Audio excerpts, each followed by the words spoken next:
All right. We've probably staved off serious work just about as long as we can, unless someone insists. No. Okay. Well, today's thing is sort of a return to a more orthodox educational kind of mode, hopefully not to such a degree that it's boring.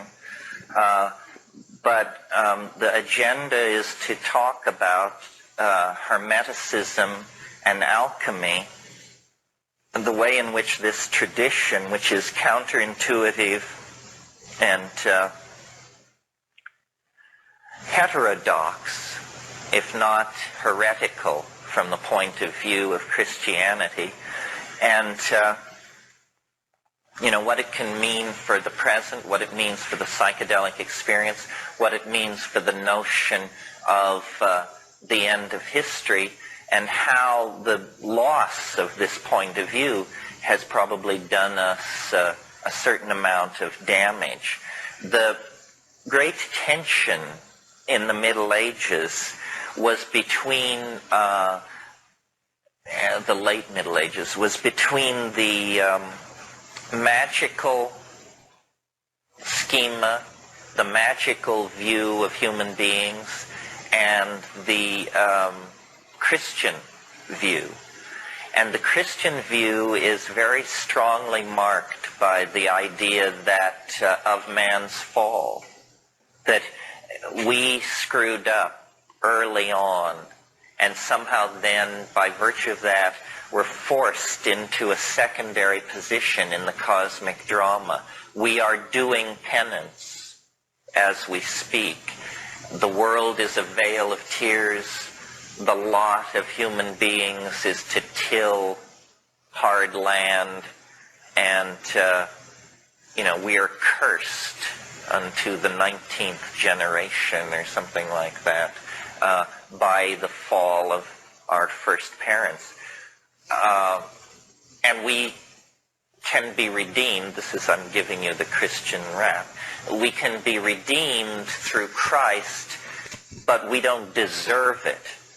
It is, if you are saved, it is because there is a kind of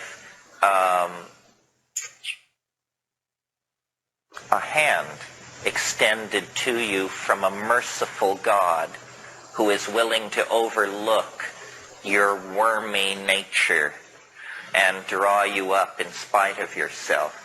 And this is deep in us, no matter how, whether you may not think you've bought in because you're black or because you're Chinese or something, but it's just in the air we breathe. It's what Western civilization makes you think, whether you want to think it or not. Even if you don't come out of these traditions, for us, the concept of that you've got to pay your dues. Human beings are co-partners with deity in the project of being. This is the basis of all magic. You see, in a Christian context, magic is heresy because it implies that man can command God to act. In other words, that in some strange way, the magician compels nature to behave as the magician desires. In Hermeticism, it isn't so much put in terms of compel, but the idea is that humanity, human beings, men and women of great spiritual accomplishment are co-partners in the project of being, and that God, as it were, stepped off the stage of creation with it only 90% completed, and the rest is left in the hands of his brother. The Hermetica actually refers to humanity as the brother of God. So it's a completely different attitude toward being human. It's an empowering attitude.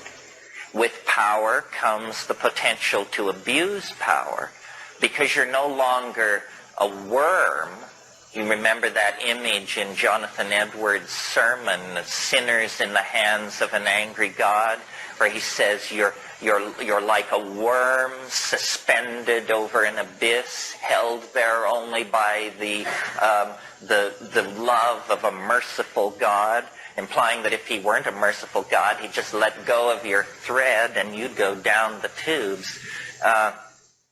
In the Hermetic magical view, human beings are not tainted by original sin. And no ideology is without the potential of abuse.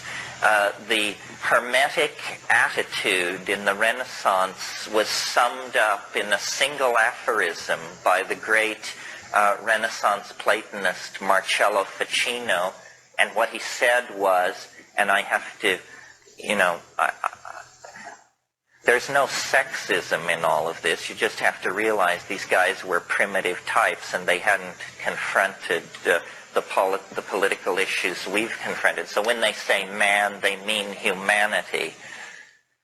The Renaissance magical attitude is summed up in Ficino's aphorism, man is the measure of all things. And this is a double-edged sword, because in a single affirmation, you cast off the guilt trip. You cast off the view of ourselves as a flawed creature. But when you say man is the measure of all things, you could be the chairman of the board of Louisiana Pacific or Dow Chemical. This is approximately their attitude. In other words, it ain't rainforests, it's not the life of the earth, it's none of that malarkey. We are to be the measure of all things. So it has to be tempered. We'll probably end up talking a bit here about about the pathological expression of the Hermetic position, which is called Faustianism. And Faustianism is where you have unbridled ego, unbridled faith in the intellect, so that you proceed forward without self-doubt. If you haven't read Faust recently, it's a surprising read. First of all, it's very funny. It's hilarious. It's funnier than any of Shakespeare's plays, I think. And the way it ends is the guy dedicates himself to land reclamation and the draining of swamps to build low-cost housing for poor people. People don't know this. They're caught up in the images of the center of the story where, magical power is running rampant. But Faust's final conclusion is that he should do some good work for the least of society and give up these Promethean and Titanic dreams of the mastery of power. Well, a little bit of history about this Hermetic ideal. It's an interesting story in the light of our discussion of time yesterday. Western civilization, in a way, can be thought of as an accumulated series of misunderstandings. And one of the most severe of these misunderstandings has to do with this whole business of Hermeticism. The Renaissance really believed that Hermes Trismegistus was a great teacher of antiquity who preceded Moses, who was in time older than Moses. And they had what they called the Prisci Theologica, the three theologians, and they were Hermes Trismegistus, Moses, and Orpheus, in that order. And the reason that I say Western civilization is built on a series of misunderstandings is because they got it all wrong about Hermes Trismegistus. And there was great great confusion and unhappiness in the 16th century, when Marie Casaubon, who was an early philologist, attacked the dating of the Hermetic corpus and argued correctly that this could not possibly have been written in a period preceding Moses, that in fact this was post-Christian, written no earlier than the 1st century A.D. This is the equivalent of us finding out that, George Washington was alive in Greenwich Village in the 1930s or something. I mean, it was a completely mind-bending realignment of how people thought the history of the world had unfolded, because they had up to that time thought that when you studied Hermes Trismegistus, you were reading the oldest philosopher in human history. Actually, it's very late. And in a way, this is what destroyed the magical alternative. The advent of modern philology showed that these so-called ancient texts were not ancient at all. They were late Roman. They were Hellenistic. And so strongly was imprinted in the Western mind what's called, and we've talked about it here this weekend, what's called the nostalgia for paradise. In other words, the belief that the older it is, the better it is. And Guillaume Battista Vico in La Ciencia Nuova laid the basis for this kind of thinking. It's called classicism in the Renaissance context. So once they found out that the Hermetic corpus had been written in late Roman times, it was like it was finished. And science was able to use the confusion in the magical community at that point to force its own agenda very strongly. And there have been numerous episodes of misplaced dating like this that have contributed to the confusion around the history of magic.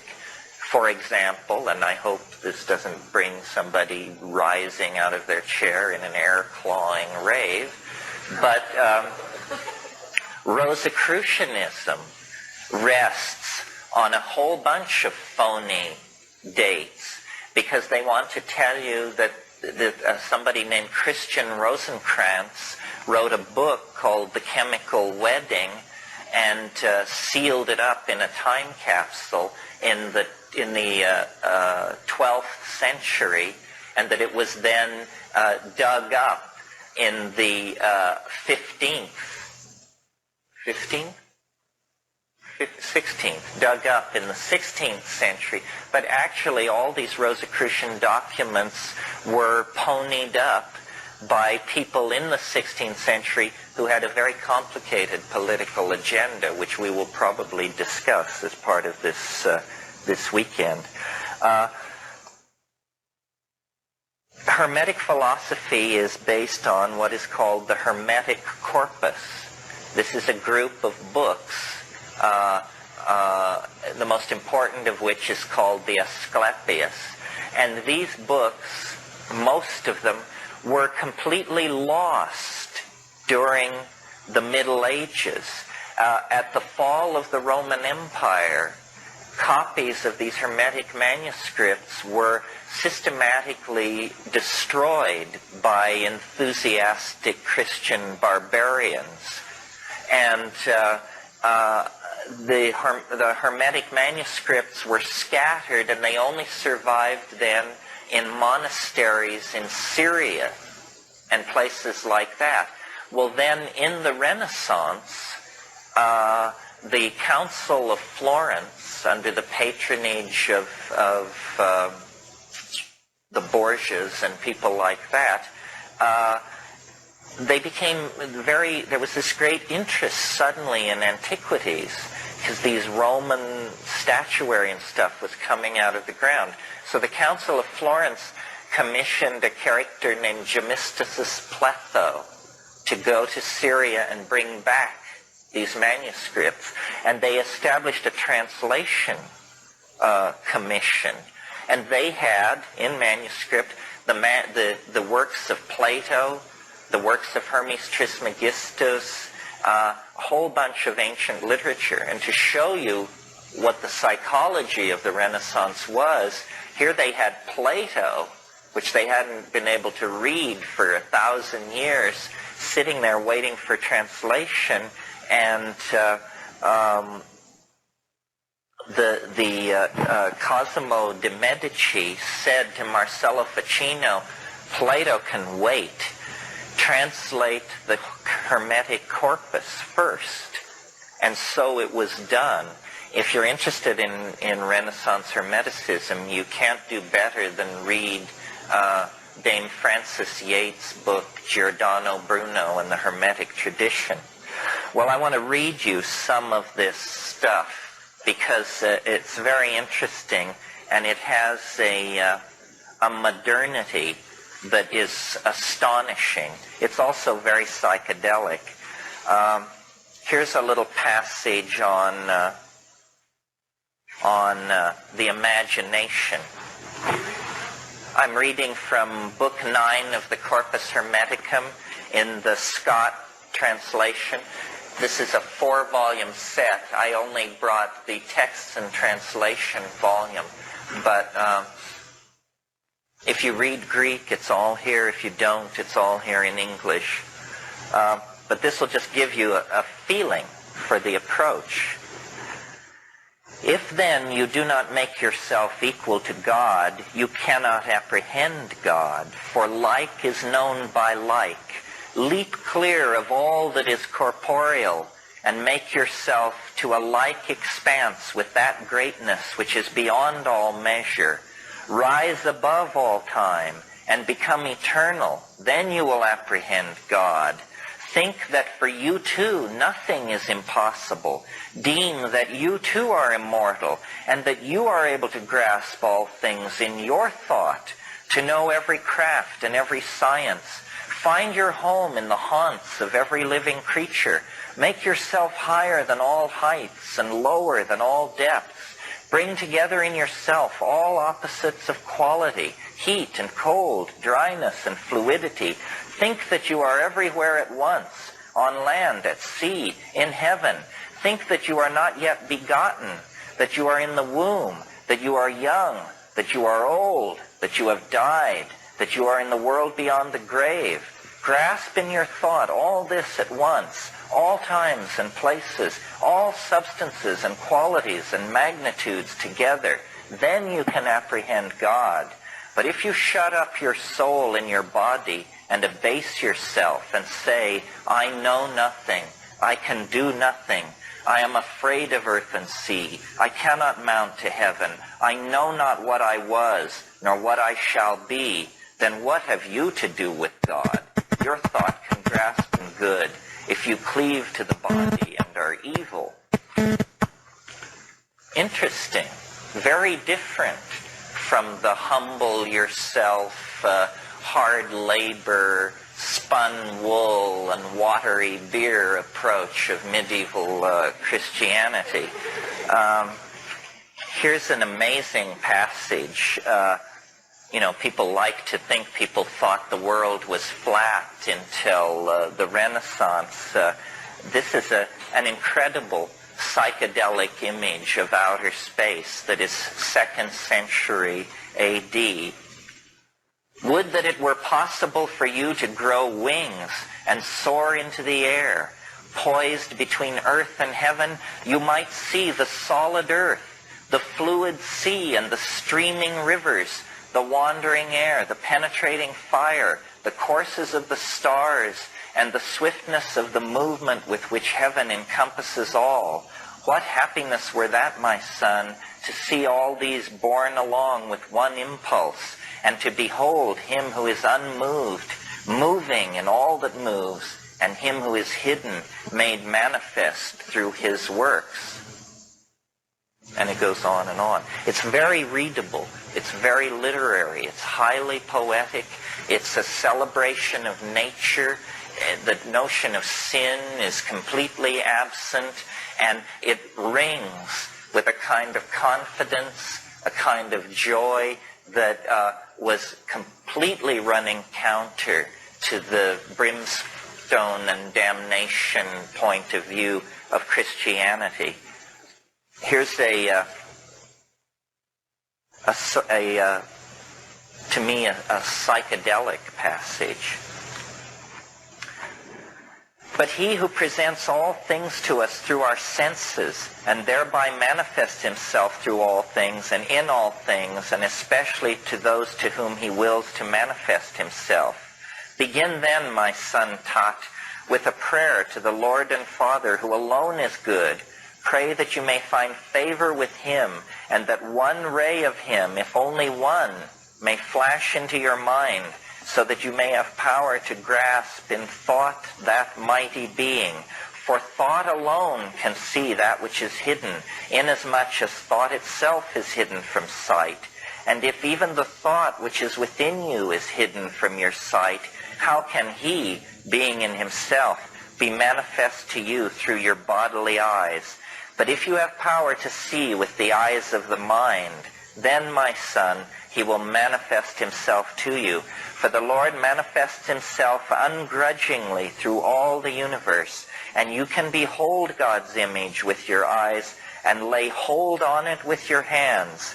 If you wish to see him, think on the sun, think on the course of the moon, think on the order of the stars. Who is it that maintains that order? The sun is the greatest of the gods in heaven. To him as to their king and overlord, and all the kings of heaven yield place. And yet this mighty God, greater than earth and sea, submits to having smaller stars circling above him. Who is it then, my son, that he always obeys with reverence and awe? Each of these stars, too, is confined by measured limits and has an appointed space to range in. Why do not all the stars in heaven run like and equal courses? Who is it that is assigned to each its place and marked out for each the extent of its course? And so forth. So it's a nature-oriented, celebratory. It glories in the exercise of the mind. It is not doctrinal. It is not pietistic. It is magical, psychedelic, expansive, and I'm not implying that they used psychedelic substances. The evidence for that is incredibly murky and hard to get at, and probably they didn't. I mean, one of the real tragedies of Western history is that Western Europe is so poor in psychoactive plants. I mean, had Western Europe stayed in touch with the mystery religions of ancient Greece, Christianity would never have been able to force its agenda to the degree that it did. I think you can make an argument that there were psychedelic mysteries in Europe, probably up until the time of the fall of Eleusis. Hermeticism is only one heterodox strain among many that were in existence in Europe in the late Roman period, and that then partially survived into the Dark Ages. I mean, you have Neoplatonism, which is a group of philosophers in the 3rd and 4th century who Plotinus, Porphyry, Proclus, and that crowd, and they took Plato, the late Plato, and contorted that into a mystical doctrine of emanation. They were what are called emanationists. What this means is you start with, it's either called the One or the Unnameable or Brahman, Atman, or something like that, and then you have a series of declensions into more and more material and more multiplistic expressions of being.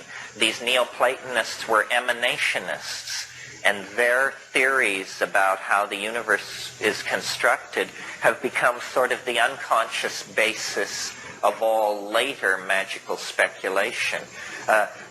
They are the people who brought the angels into the picture so intensely, because they were trying to create a descending hierarchy of being from the most high down to the most low. And angels, once set in place, became a real problem for Christianity, because they are not very easy to distinguish from the old stellar demons of paganism.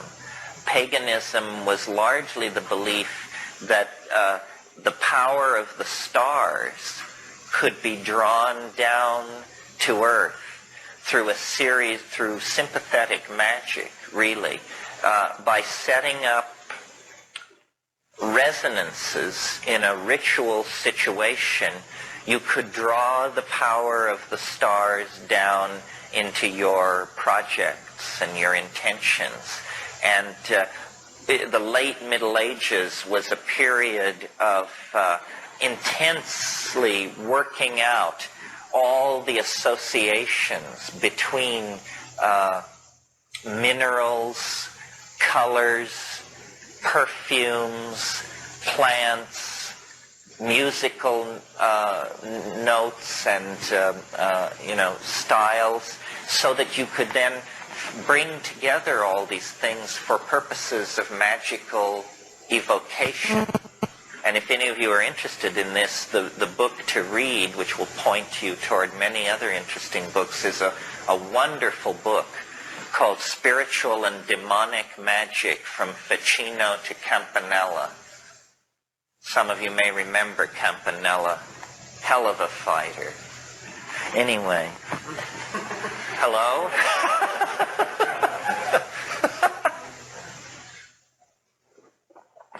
And in the Renaissance, over a period of about 3 generations, this became a real problem, because what starts out as angel magic ends up as out-and-out demonic conjuration. Something which I've noticed my 14-year-old son has an incredibly unhealthy interest in, which I did as well at his age. I hope it's not the family curse coming back.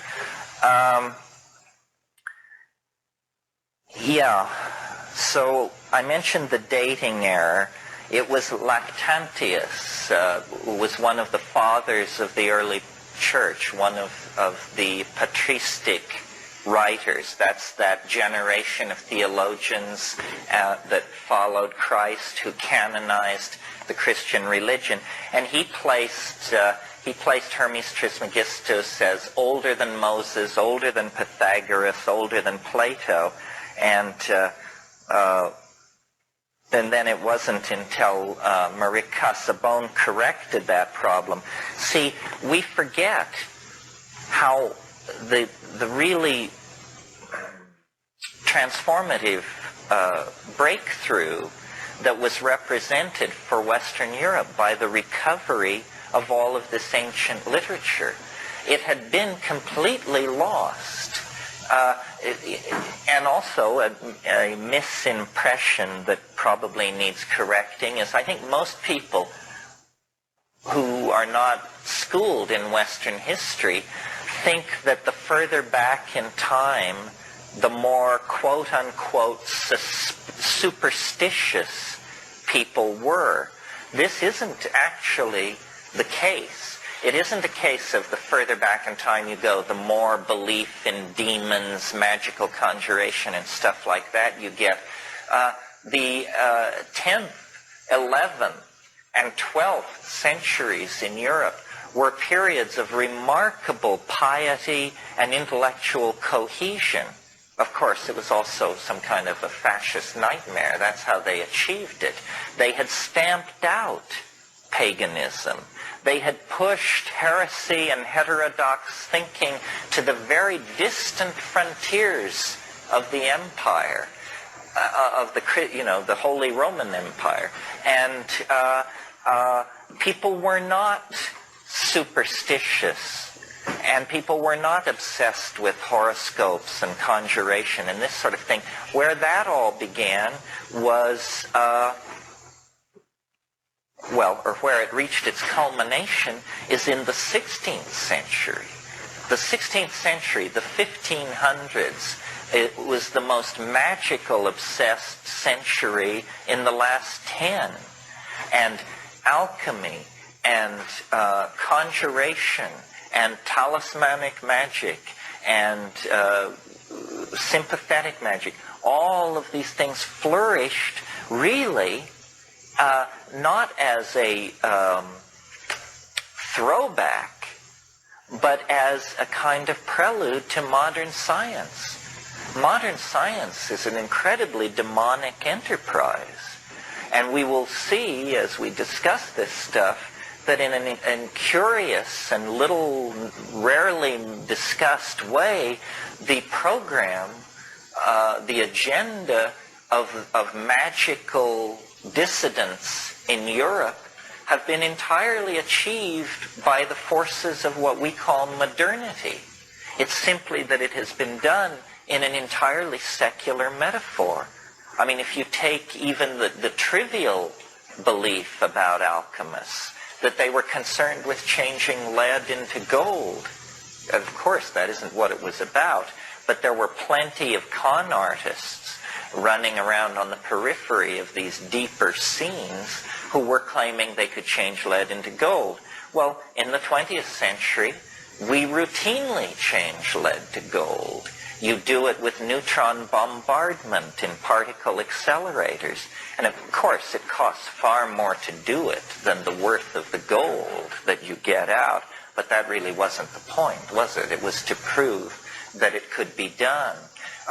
The dreams of creating the homunculus are dreams that dovetail directly into the aspirations of modern biology, genetics, so forth and so on. The great chain of being of Aristotle is animated, given a dimension of motion, and lo and behold, it becomes the Darwin-Wallace theory of evolution.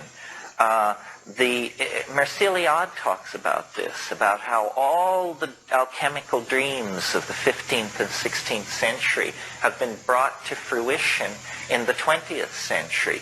But again, in the absence of magical rhetoric, but certainly in a spirit of magical and Faustian recklessness, for sure. I mean, this is scientists, they claim such a devotion to truth that decency must never stand in the way because they serve a higher God than human values. They serve the golem of the truth in some weird way that makes the truth okay even if it kills you.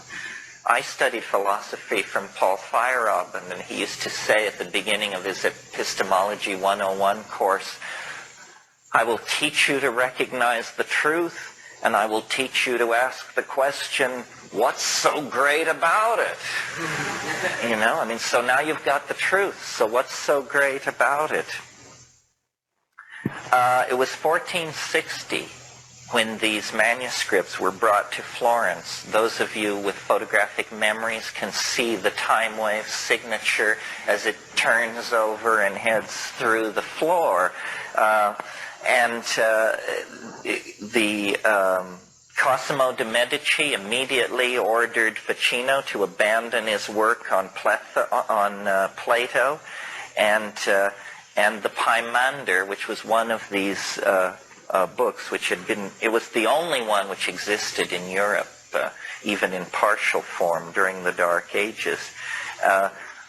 Cosimo died in 1464, but the translation project went forward, and just so you understand, the developmental process in Western magic goes back to this Florentine translation project. And from there, people who were well-placed got a hold of this stuff. The most important person probably being a person, certainly an unsung hero in the development of Western thought, Trithemius, Bishop of Sponheim. And Trithemius wrote a book. It was really a manuscript. It was never printed as a book in his lifetime, but later, called the Stenographica. And in it, he put forth many of these magical doctrines and also encryption methods for code making and breaking, so that this stuff could be circulated under the eyes of the clergy without causing a problem. And then the development of Western magic splits into two strains. The Bruno strain, Gordano Bruno. I understand he's running for President of the United States this year. Gordano Bruno and his school, he was a Franciscan monk who ended up being burned at the stake. His sin for which he was burned at the stake was he was sitting on a rooftop of one of these Italian city-states one evening, presumably smoking some pretty decent boo that they'd brought in from North Africa. And he was looking at the stars, and it occurred to him, these things are suns. These little points of light are like the sun. Jesus Christ! And in a single moment, the universe became infinite.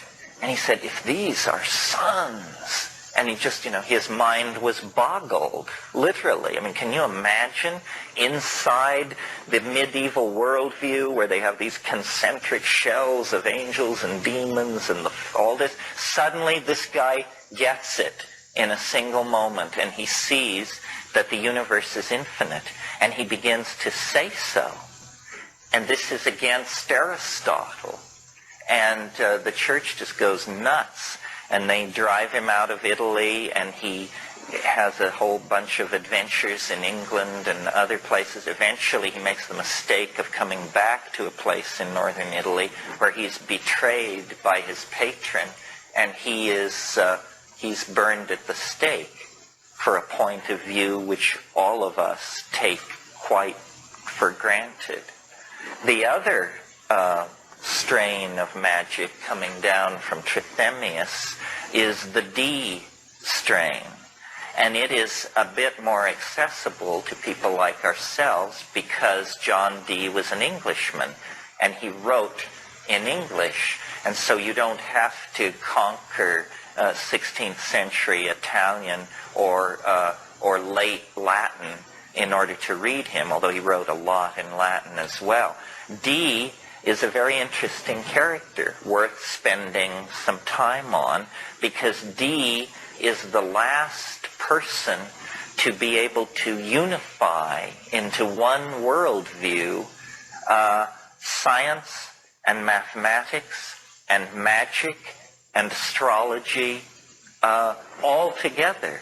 So he is the greatest magician of his age and the greatest scientist of his age. He designed the navigation instruments that Sir Francis Drake used to go around the Cape Horn and sail up the coast of California. He was an intelligence operative serving Queen Elizabeth on the European continent. He could cast the best horoscope in Europe, and that was his entree into these various royal families of these various capital cities of Europe. And then he was, making maps of battlements and of the deployment of wharf facilities and shipbuilding capacity and stuff like that, and sending it all back to Elizabeth in these codes that he had learned from Trithemius. not personally, but from the Stenographica. And Dee, a very strange incident happened, which was on a cold day in April at his house in Mortlake, which is on the outskirts of London. Now it's completely surrounded by modern London. I should say, he had the largest library in England. He had 6,000 books. Sir Philip Sidney and the Queen would occasionally call upon him to shoot the bull. And he was a very learned man. So one day in April of 1582, he's working at his desk at his room in Mortlake, and he goes outside. There's some disturbance in the garden, and he goes outside. And his story, and we have only his story, is that an angel descended in a ball of light and gave him an object which is to this day on exhibit in the British Museum. If you ever have a chance, it's worth hunting it down. It's in the Renaissance Hall, and it's a piece of black polished obsidian, roughly about this big and about that thick and very highly polished. He called it the Shew Stone, S-H-E-W. And what the deal was you could look into the Shew Stone if you had the right talent, and it was a magical theater. There were gods and demons and female spirits and all kinds of things swirling around this thing. Well, for the next many years, the Shew Stone was the major guiding force on Dee's life. And a guy came to him named Edward Kelly. And Edward Kelly, legend has it that he had no ears, which in England at that time meant that you had committed some infraction in the province and they had removed your ears. It was the mark of a con artist. So you couldn't fool anybody else. They took your ears off. So then if you met somebody with no ears and a big scheme, you knew to keep your wallet in your pocket. So this guy Kelly had an immense facility with this Shew Stone. I mean, he could just sit down with it, and it is one of the most puzzling and undiscussed episodes in the evolution of Western thought. The straight people just say, whoa, this is a bunch of crap, this guy Kelly. First of all, Dee was married to a much younger woman named Anne Dee, and at one point in the 10 years or so that Dee and Kelly were together, the angels of the Shew Stone gave very explicit instructions so this guy was a Sharpie for sure. However, it's very puzzling, because if he was a con artist, he must have been a con artist of immense cleverness, because often the way the Dee angels would work is they would deliver very, very long messages in Latin backwards. And Kelly would just dictate this stuff at a very rapid speed, and Dee would write it down, and then they would put away the Shew Stone, and then they would very laboriously rewrite this stuff from back to front, and then there would be these long, coherent harangues about what they should be doing, about which courtly figures they should support with money and who should be introduced to who. It was very political, Well, what kind of a polymathic talent was Edward Kelly that he could invert whole pages of Latin and reel it off and then have it be reconstructed and make sense? Also, we know about this because Dee kept a diary over the years that this was all going on. It's one of the most astonishing books in all of English literature. And until the last 10 years, The 1658 edition was the only edition ever published. It's called A True and Faithful Relation, or in full, A True and Faithful Relation of what passed for many years between Dr. Dee and some spirits, with annotation by Maurice Casaubon, the guy who did the correct dating on the Hermetica. And it's very interesting reading. It's, as I say, one of the most puzzling incidents in the whole history of science. What Dee was doing was eventually he came to rest at the court of Rudolph II, Rudolph I of Bohemia, who ruled from Prague. Now, you have to understand, is that a hand up?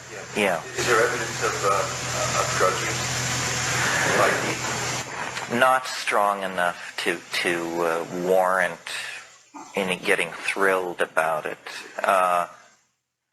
The great awareness of drug use came slightly later, and strangely enough, the drug was opium.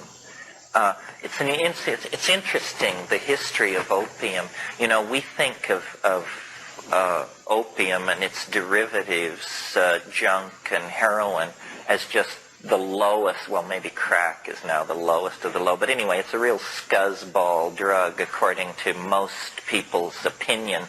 But did you know that they had been using opium for 3,000 years before anybody noticed that it was an addicting drug?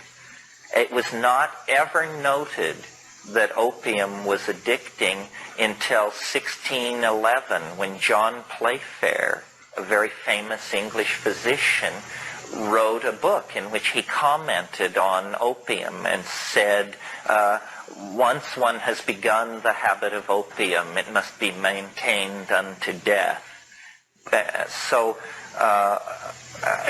In the 30 years after Dee, there was a great hermeticist and alchemical thinker named Paracelsus, who arose on the European continent. Paracelsus is an interesting guy. He's essentially the inventor of drugs, because he was the first person to extract herbs and to get this notion of the essence, that if you have a medicinal plant, then there's something in there which you want to get out and concentrate. He called his school of alchemy Iatrochemistry, the doctor's chemistry, and he invented pills of the ordinary sort, and he said, I have made a great discovery. The center of my alchemical opus rests with the magic of laudanum, which was, of course, gum opium. There was a craze in the late 15th century among alchemists for opium. The alchemist von Helmut, he signed some of his alchemical tracts Dr. Opiatus. He was the first croaker. Somebody had a question? Yeah. The fall of Eleusis. Well, as you all probably know, Eleusis was a cult site near Athens on a plain. There's now a big lumber yard there, the last time I was there. But anyway, it was this plain, a very fertile plain outside of ancient Athens, and they celebrated the greatest of the Greek mysteries there. They celebrated, it was a biennial, a twice yearly festival. In the spring, they would celebrate the lesser mystery. And this seemed to be a fairly local get-together of some sort, and probably a planting festival. But every September, for 2,000 years, people from all over the Greco-Roman world would come for the festival at Eleusis. And the rule was, first of all, it was open to everyone. Men, women, free man, slave, everyone could attend. The rule was you could only attend once in your life. And so you had one shot at whatever this thing was, and you were sworn to silence. And literally everyone who was anyone went to Eleusis to experience the mysteries. I mean, Herodotus, Thucydides, Plato, Aeschylus, Euripides, everybody. People would make journeys of thousands of miles. It was the wellspring of Greek spirituality. The problem is we don't know with certainty what the excitement was all about. I mean, we know that there was an inner cult area called the Telesterion, and that that something was drunk and that something was seen. And in the 19th century, they just went nuts on this subject. I talk about it in my book. And they finally, all these constipated Victorian classicists decided that the mystery of Eleusis must be a representation of the female genitals, illuminated at the height of this ceremony by a laser light show of some sort. And so, it was just absurd. I mean, it was a complete distillation of the Victorian mind being projected. I mean, you'd like to believe that the roots of Western civilization are deeper than a peep show, but hey, who knows? There was a very interesting incident it's called the Scandal of 415, which is that in 415 BC, a wealthy Athenian noble named Alcibiades was busted for the charge was possessing the Eleusinian mystery and distributing it to guests at dinner. Well, this seems to make it fairly clear that this was not a clay representation of anybody's genitals. This was some kind of dope of some sort. So then the scholars whip out their knives, and all kinds of theories have been brought forward. Some of you may know the scholar Robert Graves discusses this in The White Goddess. And his theory, which I think deserves to be more looked at than it has, his theory was that these recipes, people drank something from a special cup called a kakekion, and recipes supposedly exist for what they drank. And it's honey, barley, something else, and always water. And Graves argued that that water is not something that you list as an ingredient of something you drink.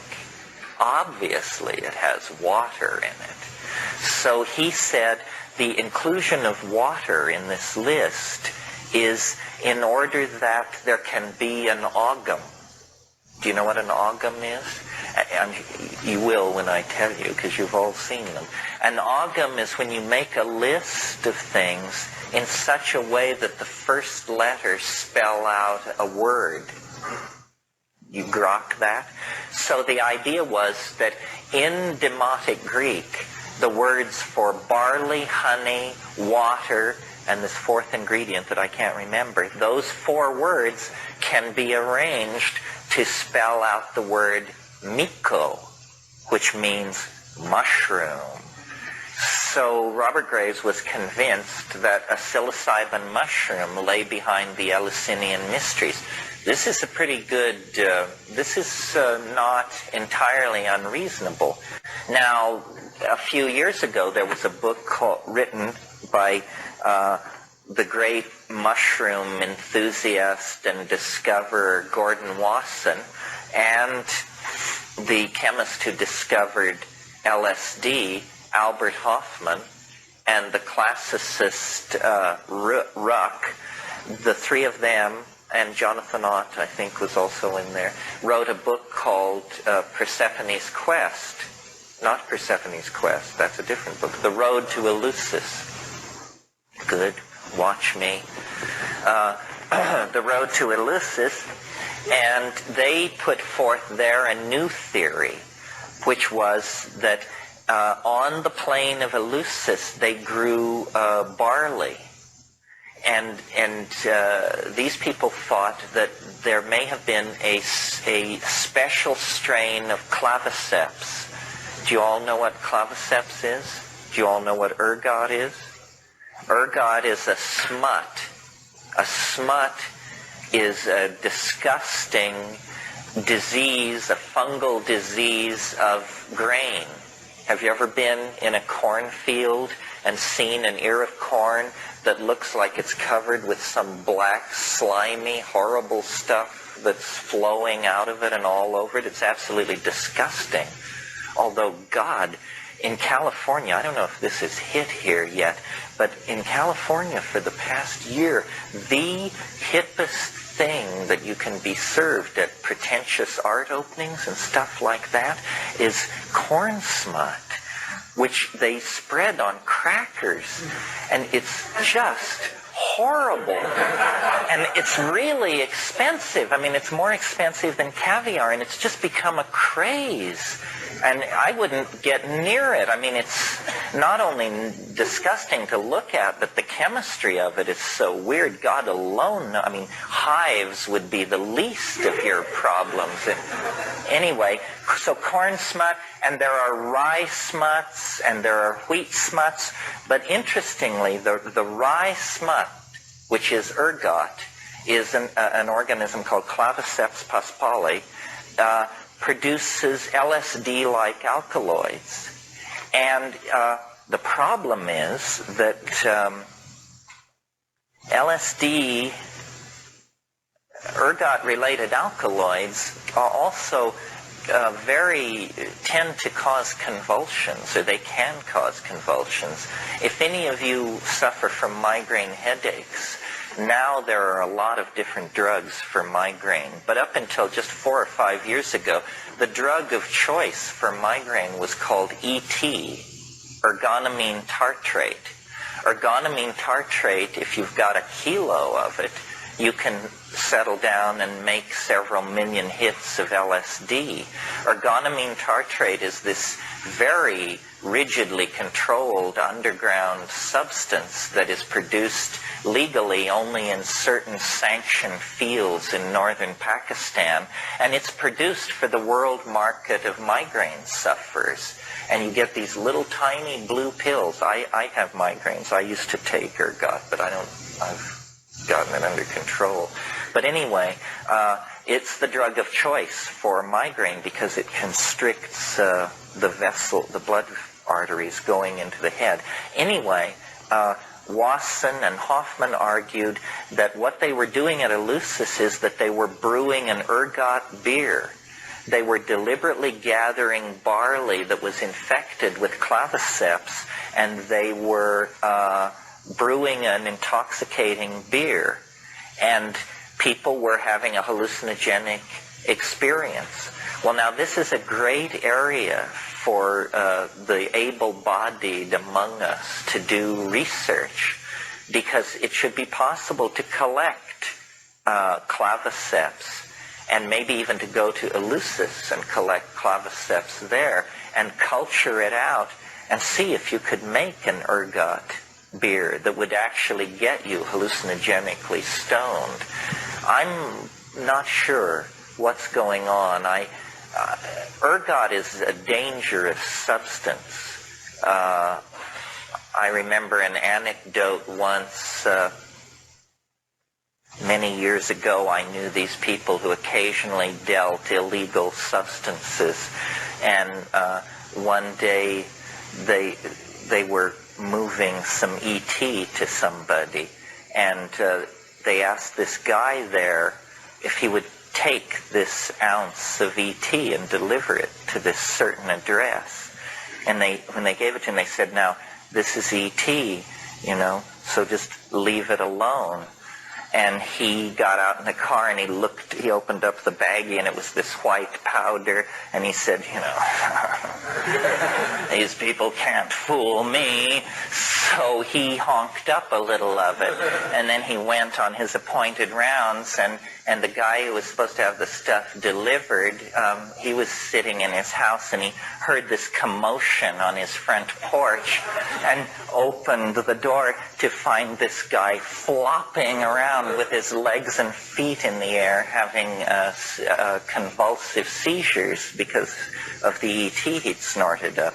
It's just one more story about the dangers of white powder drugs, folks. Anyway, it's important for the argument because I don't see how they could have been serving several thousand people ergotized beer every September for 2,000 years and not had the Eleusinian mysteries get a certain reputation for risk, that people would have convulsions and conceivably even die of heart attacks. I mean, how could they get that many people loaded year in and year out and not get a bad rap on it? And then I talked to Albert Hoffman about this, and he didn't seem to feel that it was such a problem. He said that what you could do is float hot oil on the surface of this beer, and you could draw off the convulsive alkaloids would have an affinity for the hot oil, and then you could just skim this oil off and discard it, and you would leave the hallucinogenic material in the beer. Well, I haven't tried this. Like I say, it's for the able-bodied. But in any case, this was the last outpost in the West of psychedelic mystery. And eventually, those enthusiastic Christian barbarians appeared on the scene. In this case, it was Alaric the Visigoth, a great guy to take to an art museum. And, they smashed it all to pieces. Alaric the Visigoth was kick-ass. People don't realize that these barbarian invasions of the late Roman Empire, the Vandals took over a huge swath of North Africa. They didn't just stop at the bottom of the boot of Italy or on the Peloponnesian Peninsula. These guys just kept rolling. And huge parts of Africa were under the control of Visigoths and Vandals. North Africa, Carthaginian coast of the Mediterranean. And that was the end of the Eleusinian mysteries. But it shows how late this mystical psychedelic impulse persisted in Western civilization. See, the thing that gave the Greeks their genius was that it was a mingling of a northern mentality coming out of Thracia and places like that, meeting a very old, mystical, feminist culture that had its roots 10,000 years deep in Saharan Africa via Egypt and Çatalhöyük in Turkey. Because it was said, even in classical times, what is celebrated in secret at Eleusis is celebrated publicly at Knossos in Mycenae. You see, in Minoan Crete, you see, Minoan civilization was an archaic civilization. It preserved the goddess worship, the opium use, all of these archaic styles were preserved in Minoan Crete for millennia after the rule on the coast of Asia Minor was kingship, bronze-tipped spears, city building, and that whole sweat socks mentality that built up there.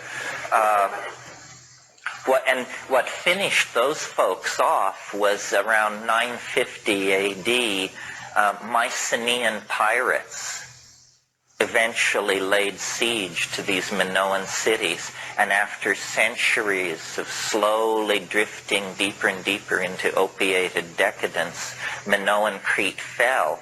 But all of the mysteries and the mysticism and the orgiastic rites and all of these archaic forms were then imported into Greece as mystery religions, as cult practices.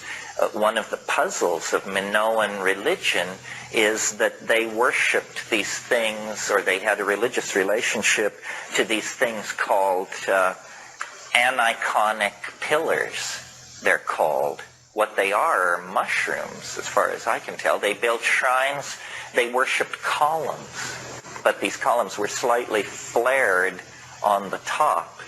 If any of you are interested in that, well, something that should be said. See, we have a distorted view of how culture developed and what classicism really meant, because for the past, throughout the 18th and 19th century, European scholarship spent a huge amount of time distorting and erasing the debt of Greek civilization to Africa. They basically screwed with the record because they just couldn't bring themselves to believe that all this wonderful architecture and proportion and mathematics, that it was little brown people who were responsible for this. And if you're interested in this book, there's a book by Burnell called Black Athena that is a really radical book. Have any of you read it? It had it was very controversial a couple of years ago. Great book. Yeah. Black Athena by Burnell. And it shows how Western culture misrepresented the debt of classicism to Africa. I mean, they could tolerate the idea of Egypt as long as you always made sure, that these people were white as the driven snow. Well, it's a bunch of malarkey. I mean, it was a thoroughgoing black culture, and everything was derivative of it right up until, I don't know, the Byzantine Empire or something. I mean, Plato freely acknowledged his debt to this stuff. It was just that it was unswallowable to late European culture. Yeah. Oh yeah, they did a cover thing on it. I didn't read it Time a few months ago. Yeah, what was it called? Our African Roots or something. Yeah. And it's no shuck and jive. I mean, we think 19th century scholarship was so careful and so wonderful, and what it really was an old boys club. I mean, they were fast and loose with this stuff. I think when it's all sorted out, it all happened in Africa. I mean, language, religion, symbolic activity, theater, all of this stuff was in place in Africa from, say, 20,000 BC up until around 9,000 BC in the Saharan grasslands, which then, because of drying, these people were forced into the Nile Valley and into a different cultural style. But the African cradle of civilization, I don't even regard that as a theory. Anybody who doesn't believe that is going to have to do some fast talking. And, there's been this recent effort to say that the Australian Aborigines broke off very, very early. But, it's pretty specious, I think. You probably all know the theory of Eve, and the fact that you can trace the maternal line through the episome of the mitochondria. So you can it's actually now believed that every human being on Earth is descended from one woman. And this woman lived in Africa less than 200,000 years ago. It's really amazing. All other human lines have been quenched somewhere along the line. Her progeny were phenomenally successful. And this is, I would say now, the strongest theory about this now is the Eve theory. When it was first propounded, it was thought to be screwball, but that's because the physical anthropologists didn't really understand how the molecular geneticists achieved this conclusion. Once it was explained to everybody, it's pretty clear, that we are all descended from one single female human being. Not that there weren't other human beings that she was embedded in as a society, but none of those lines of descent reach to the present. Yeah. When you say Minoan civilization is decadent, well, it was decadent in the sense that it went into a kind of a deep freeze. The level of change in the last 1,000 years of Minoan civilization, the dating of ceramic and stuff like that is almost impossible because they were completely static. They were unchanging for a very, very long time in that late phase. And that's when these opium tallies were rising like crazy. Yeah.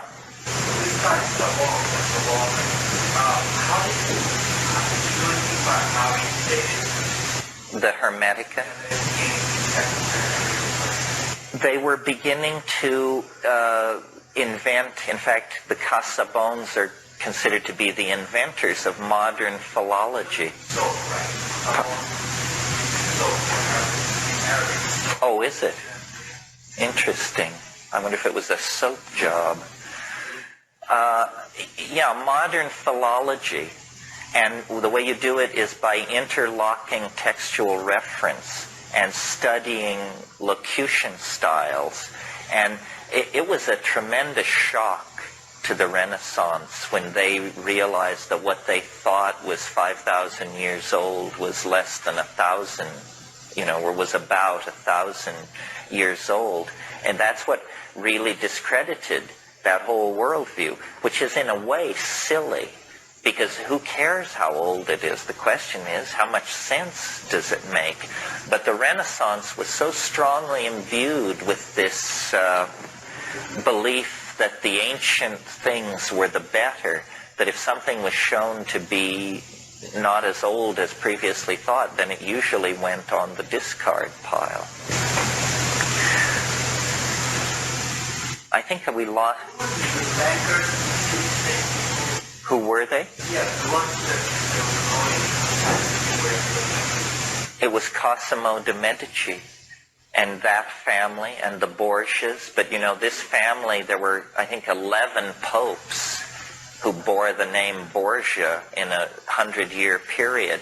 So these people were very, very well connected. They were very wealthy. They had disposable income, which was something new in the world.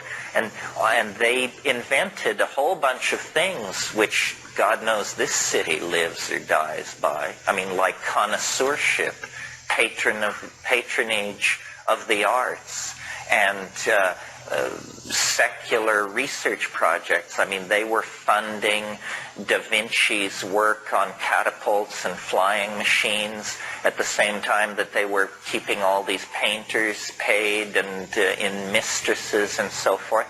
They were organizing archaeological digs. People couldn't believe this stuff. I mean, we have assimilated all this, but they had forgotten the classical world.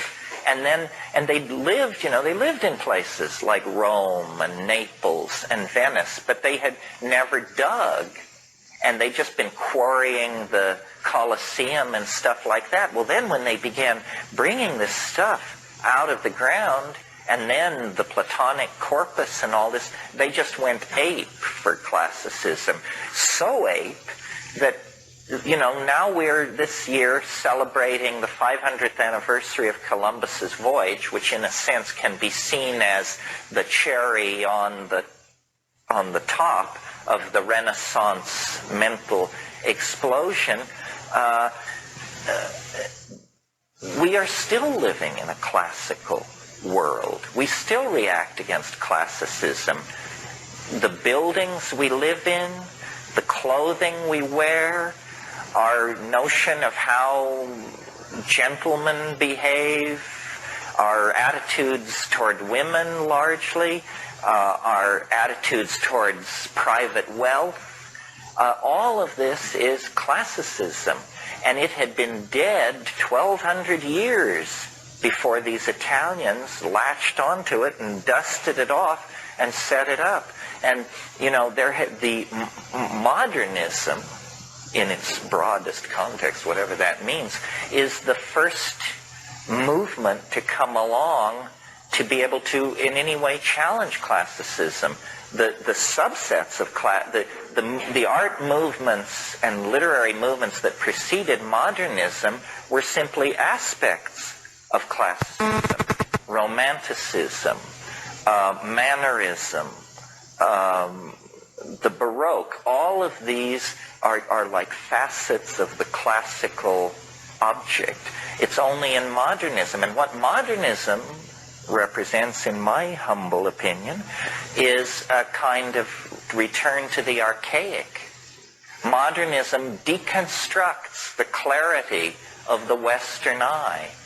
If you have to date where modernism begins, it begins with Impressionism, which takes the clarity of the Western eye and begins to dissolve it, you know, and the linear, you know, the columns and lines, that's how narrative was until James Joyce and Henry James and people like that showed that narrative could be broken up.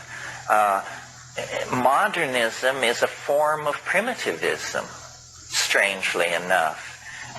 The people who created modernism, people like Marcel Duchamp and Picasso and the Surrealists, they were tremendously influenced, in the case of Picasso,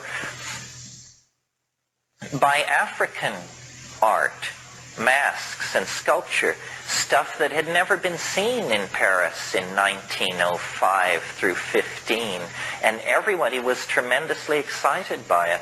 So modernism is part of this much larger phenomenon which I call the archaic revival.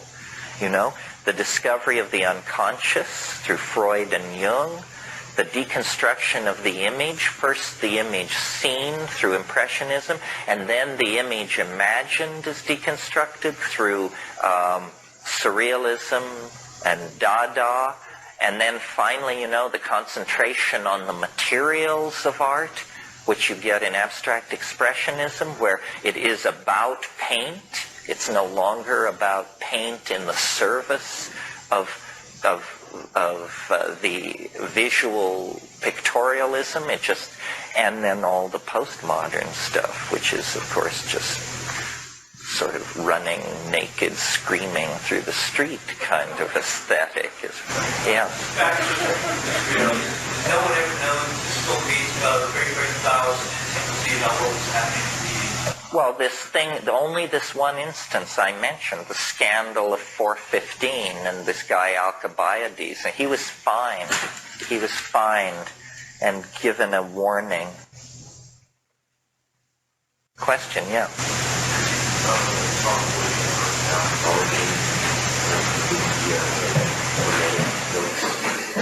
Yeah, the origin. Good question. See, what happened? I mean, it's very interesting. Some of you who are interested in Heidegger may know a wonderful essay by Hans Jonas called The Gnostic Temperament. And what he's saying in there is that the attitude, the psychology of the late Roman Empire, let's say Rome from AD 150 to 400 or so, was strikingly what we would call modern. That a profound kind of exhaustion entered into the Roman psychology in that late phase. They became, a good definition of decadence is it's sophistication without feeling, and it's Camille Pallia's definition, by the way. And the Roman Empire made the emperor a god. Well, imagine the cynicism that would pervade our society if you were under state order to light candles to George Bush. I mean, we're free to think of the man as a jackass, and it's not heresy. I mean, it may be bad taste, but it isn't heresy. And the Roman Empire expanded so rapidly and took in so many different kinds of people. I mean, there were, the Jews at the end of the Mediterranean. The Parthian Empire had been partially incorporated into the Roman Empire. Egyptian mystery religions and African folk religion, barbarian Celtic ideals were being imported in, and it became and the state religion, the religion of the emperor as God, was fairly tolerant. You had to burn a candle to Caesar, but you could also burn a candle to Astarte and Thoth and Hermes and all these other people. What got the Christians in trouble was they wouldn't give Caesar his due, even though it says to do this.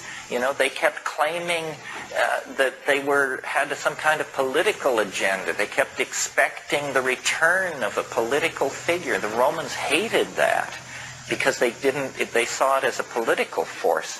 Well, in that situation then, you have to talk about early Christianity to get this stuff in context. People don't understand how shaped our knowledge of the origins of Christianity are, with good reason, because the religion wants you to believe that it's all very cut and dried. There are real mysteries surrounding the birth of Christianity. Let me just run through it a little bit.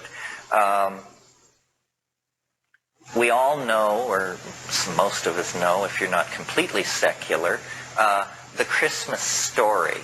And it begins, and Caesar Augustus decreed that a census should be taken of all the world, and each was going to his village to register. Do you all know this story? And so this explains why a pregnant Galilean woman, 9 months pregnant, is 110 miles away from her home village in Jerusalem. We're told that they are obeying the dictates of Caesar Augustus to participate in this census of the empire. And we're told that Pontius Pilate was procurator of Judea at this time. There was no census ordered by Caesar Augustus. No record exists of this anywhere.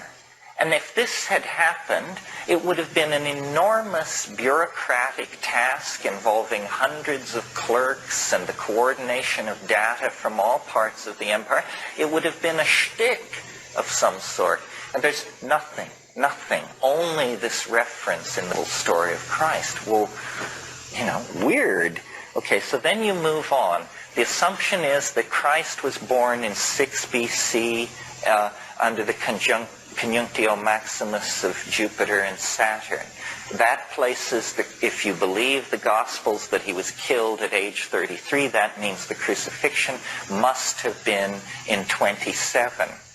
Well, there is no reference to Christ outside the Gospels until AD 71. What was happening between 27 and 71? It's damn near 50 years. And the whole thing falls silent. And then what we get AD 71 in, I think the Roman, I guess it's in Suetonius. Suetonius, who was a Roman historian and contemporary, he says in a long rap about something else, he says, Jews have recently come to Rome and caused public disturbances at the behest of their leader, Crispus. This is as close as we get.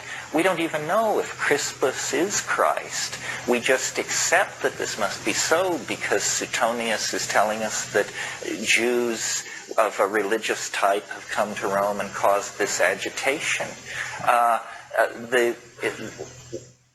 Some people have even wanted that Christianity was invented in the late 60s, and that there never was a person named Christ, that zealots who were preparing the uprising of 69 against the Roman Empire created a mythical figure of a generation earlier and used this mythical figure as a symbol of their rebellion. It would be sort of as if we were to get into Joe Hill. You all know who Joe Hill is? The engine of socialism is a-slippin' back. Come on, all you workers, shovel sand on the track. Joe Hill was a martyr to social reform in this country. I believe he was shot by a firing squad in Utah in 1913.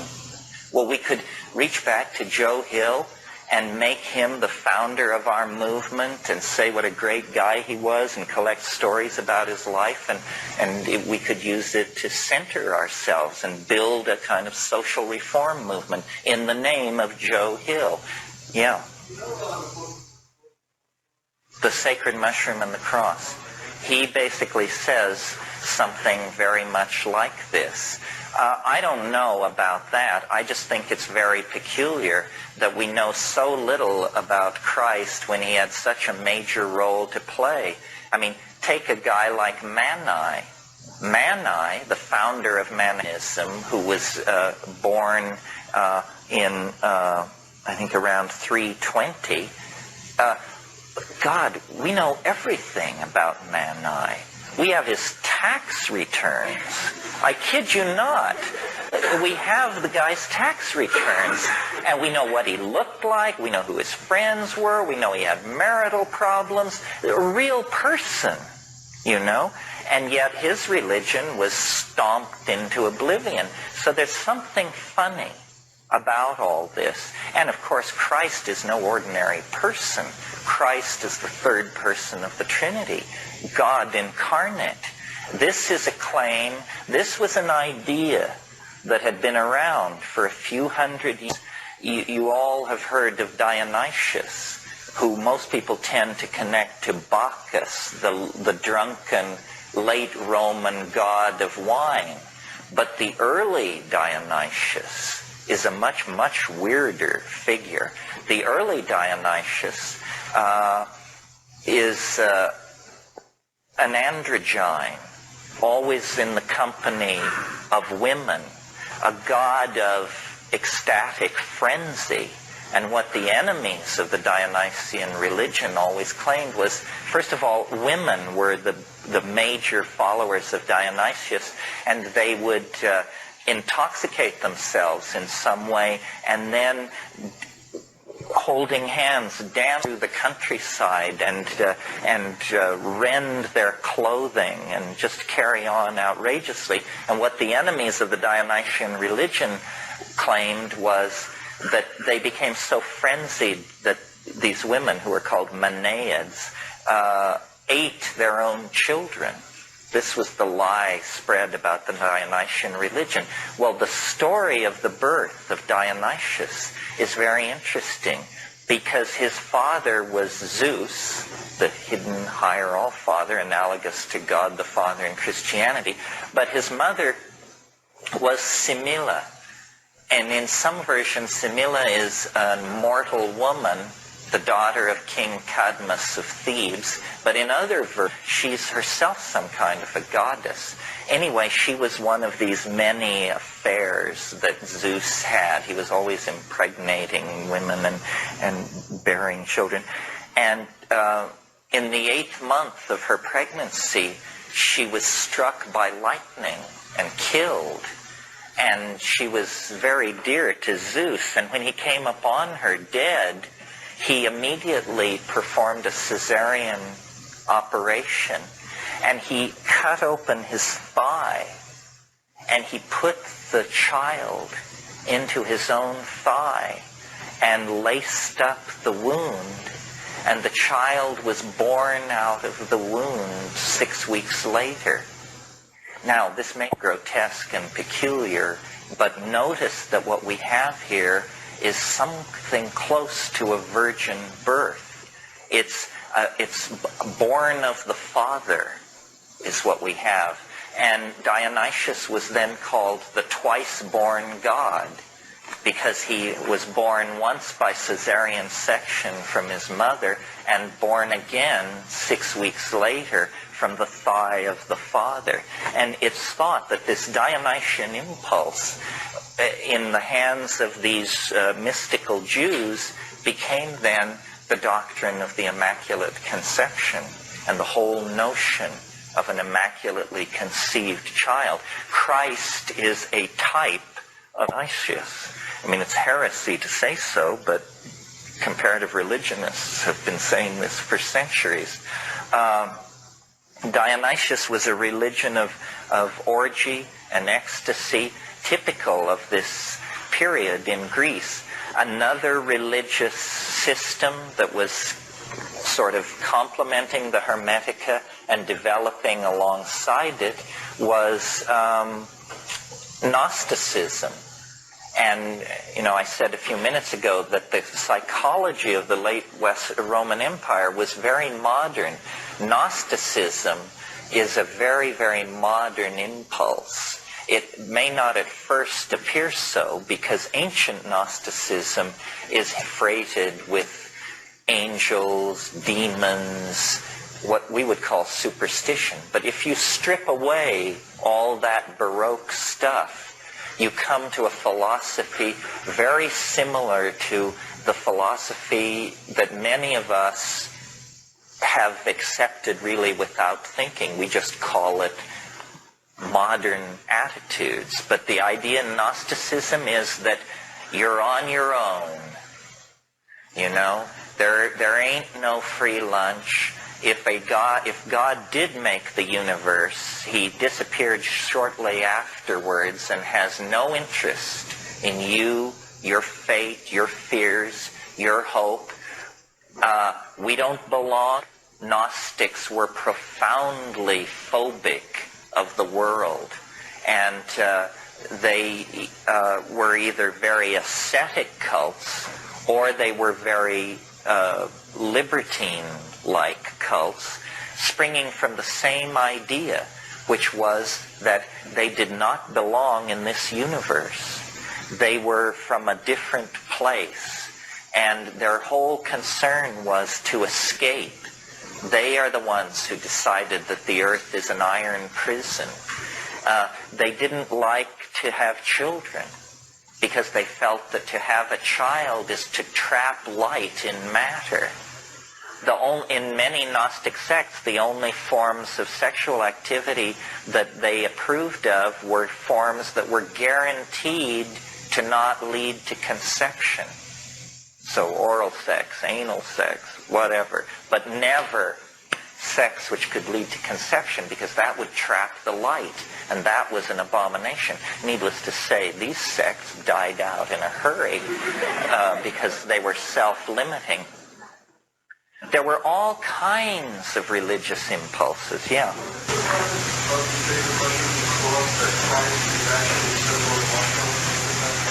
Yes, he said that these zealots were using Amanita muscaria as a sacrament, and that Christ was a symbol of the mushroom, so that they could refer to the mushroom without directly referring to it, so that only the believers would know. John Allegro's case is interesting, but not entirely persuasive. There needs to be more work in this area. there is something going on in the ancient Middle East about mushrooms. It's hard to reconstruct, first of all, because the climate itself has changed so much that there are no mushrooms. But the evidence is pretty strong and getting stronger that there was mushroom use. I reproduced in my book a picture of a mushroom object, and I was hoping I had another one here, but I guess I left it back at the apartment. Mandaeanism, which is an old cult in that part of the world, forbids the use of mushrooms, which is puzzling since there are none, and they don't forbid much, but they go way out of their way to forbid mushrooms. Out of all this turmoil, it was very much like modern times. The whole Hellenistic world was awash in religious speculation. On every street corner, they were casting horoscopes and prescribing diets, and there were the temple prostitutes. So there was a whole hedonic element in sexuality. Orgy was a style in some religious organizations, and out of all of this religious foment, Gnosticism, Hermeticism, Chaldean oracularism, Jewish syncretism, so forth and so on, and Christianity was in there, but it was just one in the crowd, but with sharpened elbows and a sense of organization, it was able to slowly worm its way into a position of dominance. The real Christians, whatever that means, probably were stamped out under the name of pagans. You see, what happened was the message of Christianity was that the end of the world was imminent. This is the other thing that they were into that has also reemerged in modern times, is the imminence of the end of the world. And so for about 180 years after Christ, or 150 years, everybody just was like so stoned out on this rap that no serious organization got done. And they just waited for the end of the world in little communities, practicing voluntary poverty and, doing their thing. And then it began to slowly dawn on people that it had been a long time since the Messiah's promise. And it was kind of stretching out a little. And so then certain mentalities in that situation said, this, return of the Messiah is all very well, but I think we should get some real estate under our control and begin a vigorous building program and maybe found some schools and stuff like that. So these religions began to turn away from their end of the world ecstatic millenarianism and to see themselves as organizing for the long haul. And it was in this atmosphere that the Hermetic books were produced and written down. The chief magical ritual of Hermeticism is the invocation, the ability to call stellar demons down into statues. And then these statues prophesy. And this is why Christianity is, it takes the Jewish aversion to idol worship and just raises it to a whole new level of intensity, because they were freaked out by this animating of statues with stellar demons thing that the Hermeticists were into. Yeah. What really happened? Well, this is a good question, when you're reading a 1,500-year-old account of a magical invocation, if we are to believe them, what happened was, by singing certain songs, burning certain incense, and performing these rituals at certain times that were astrologically correct, they could cause these things called decans, which are zodiacal demons of some sort. There are 3 decans to each zodiacal sign. See, modern astrology has completely, largely forgotten this. I mean, there are people who do decanic astrology, but you have to pay through the nose because, of course, this is a lost and dying art. But they would somehow be able to draw these decans down into the statue, and then they could extract knowledge from the statue. And this would lay the basis for these sympathetic magics, which were then later developed in the Renaissance. It's quite powerful, actually. This is why this book I recommended is so interesting, the one on Spiritual and Demonic Magic by Walker, because it shows you how by living a certain life, these Renaissance princes were incredibly wealthy. So you have a suite of apartments which overlook, the Plaza San Marco in Venice, and certain colors are prescribed that the walls be painted. You only wear certain kinds of robes made of certain materials. You perform your magical invocations at certain times of day, burning certain incenses. And they were big on fresh air and light. It isn't the dark image of magic that we get of, the stirring cauldron and the bat-faced familiar and all that. No, it's all about open air, light, wind blowing through, flowing silk robes. They were angelic magicians, is what they were.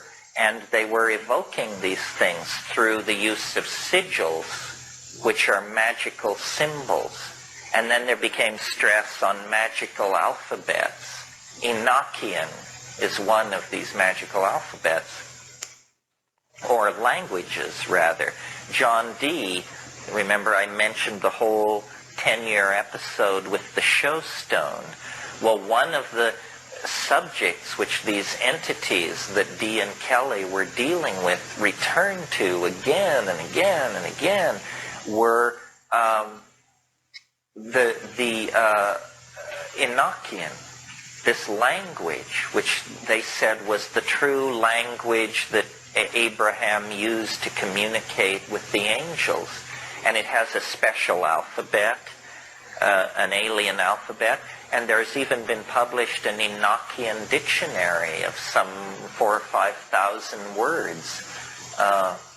There was a very bizarre, this is just a footnote, but a very bizarre episode in the mid-1950s. There was a woman who was a kind of clairvoyant, and she was in contact with flying saucers.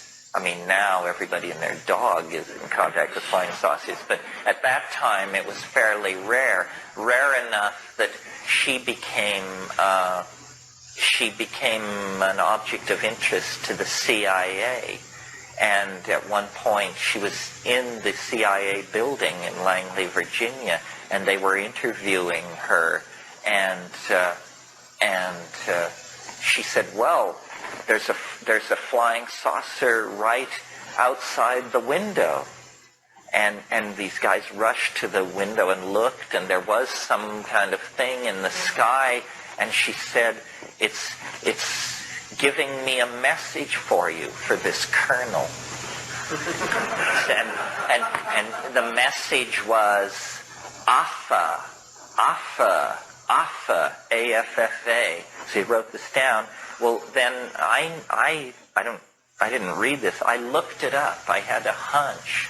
Affa is the Enochian word for nothingness. Just more weirdness. Angelic languages, why do these DMT creatures, why are they so concerned with language? Not only language, but alphabets. I had a very weird, in fact, one of the high water weirdness events of my life was when I was young. I used to, I wanted the DMT flash to last longer, so I used to smoke it at the height of LSD trips. And one Christmas vacation, this rooming house that I managed in Berkeley, everybody had gone home for Christmas, I thought. And so I decided I would take some LSD and smoke DMT. And so I took the LSD and then I smoked the DMT. It was just nuts. I mean, it's nuts enough. But this was like turbocharged nuts. It went on and on and on. And finally, there was a woman who I rented a room to upstairs named Rosemary, who was supposed to be in Minnesota. And she was an actress and very projective and did everything with great flair. And she apparently came back early from Christmas vacation. So she hit the front steps running of this house and used her key to let herself into the front door and came right around to my door and started beating on my door. Well, I am by nature a very paranoid person. I mean, I can be up the Rio Yaguas Yasu in the middle of the Amazon basin, and if I'm out in the rainforest smoking a joint and a stick is broken anywhere near me, I immediately hide the dope, and just, I'm very paranoid. So this woman lets herself in and comes and beats with her clenched fist on my bedroom door. Well, I underwent a coronary thrombosis or something, and I was in the elf space, and they were screeching and chattering and showing me all this stuff. And when she did this, I flew off the bed. I jumped, I jumped 2 feet in the air and landed on my feet. And it was as though, and don't try this at home, folks, it was as though this sudden flash of adrenaline and this sudden movement that I made broke up the ordinary division between the trip and normality or something. Anyway, I pulled the trip with me into the room. I was now standing in the room, eyes open, but the elf creatures had come with me. And everything had just been jacked up to some immense level of intensity.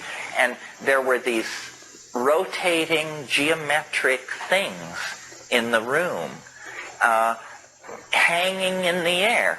And it was like moving in this jerky motion. This thing was going click, click, click, and it was faceted. And every time it would make this large metallic click, these plastic triangle-shaped, brightly colored chits or something, like little pieces of floor tile or something, would fly across the room. And each one of them had a letter on it in an alien language, sort of like Hebrew or Sanskrit.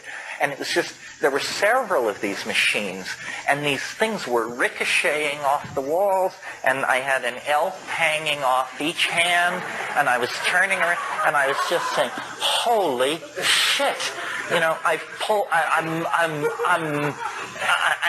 and then she's still beating on the door, So I stagger over to the door, fling it back, and look at her and say something like, "We dukwam waxi bogwadik wam haptikuputik." And then she realized at that point what my problem was and retreated. But I've never forgotten. It's the one time that they went literary on me, and not only did I see them, not only did I hear them, but they were printing on the air the message as well.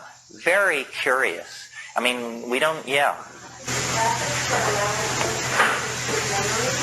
Yeah. It's...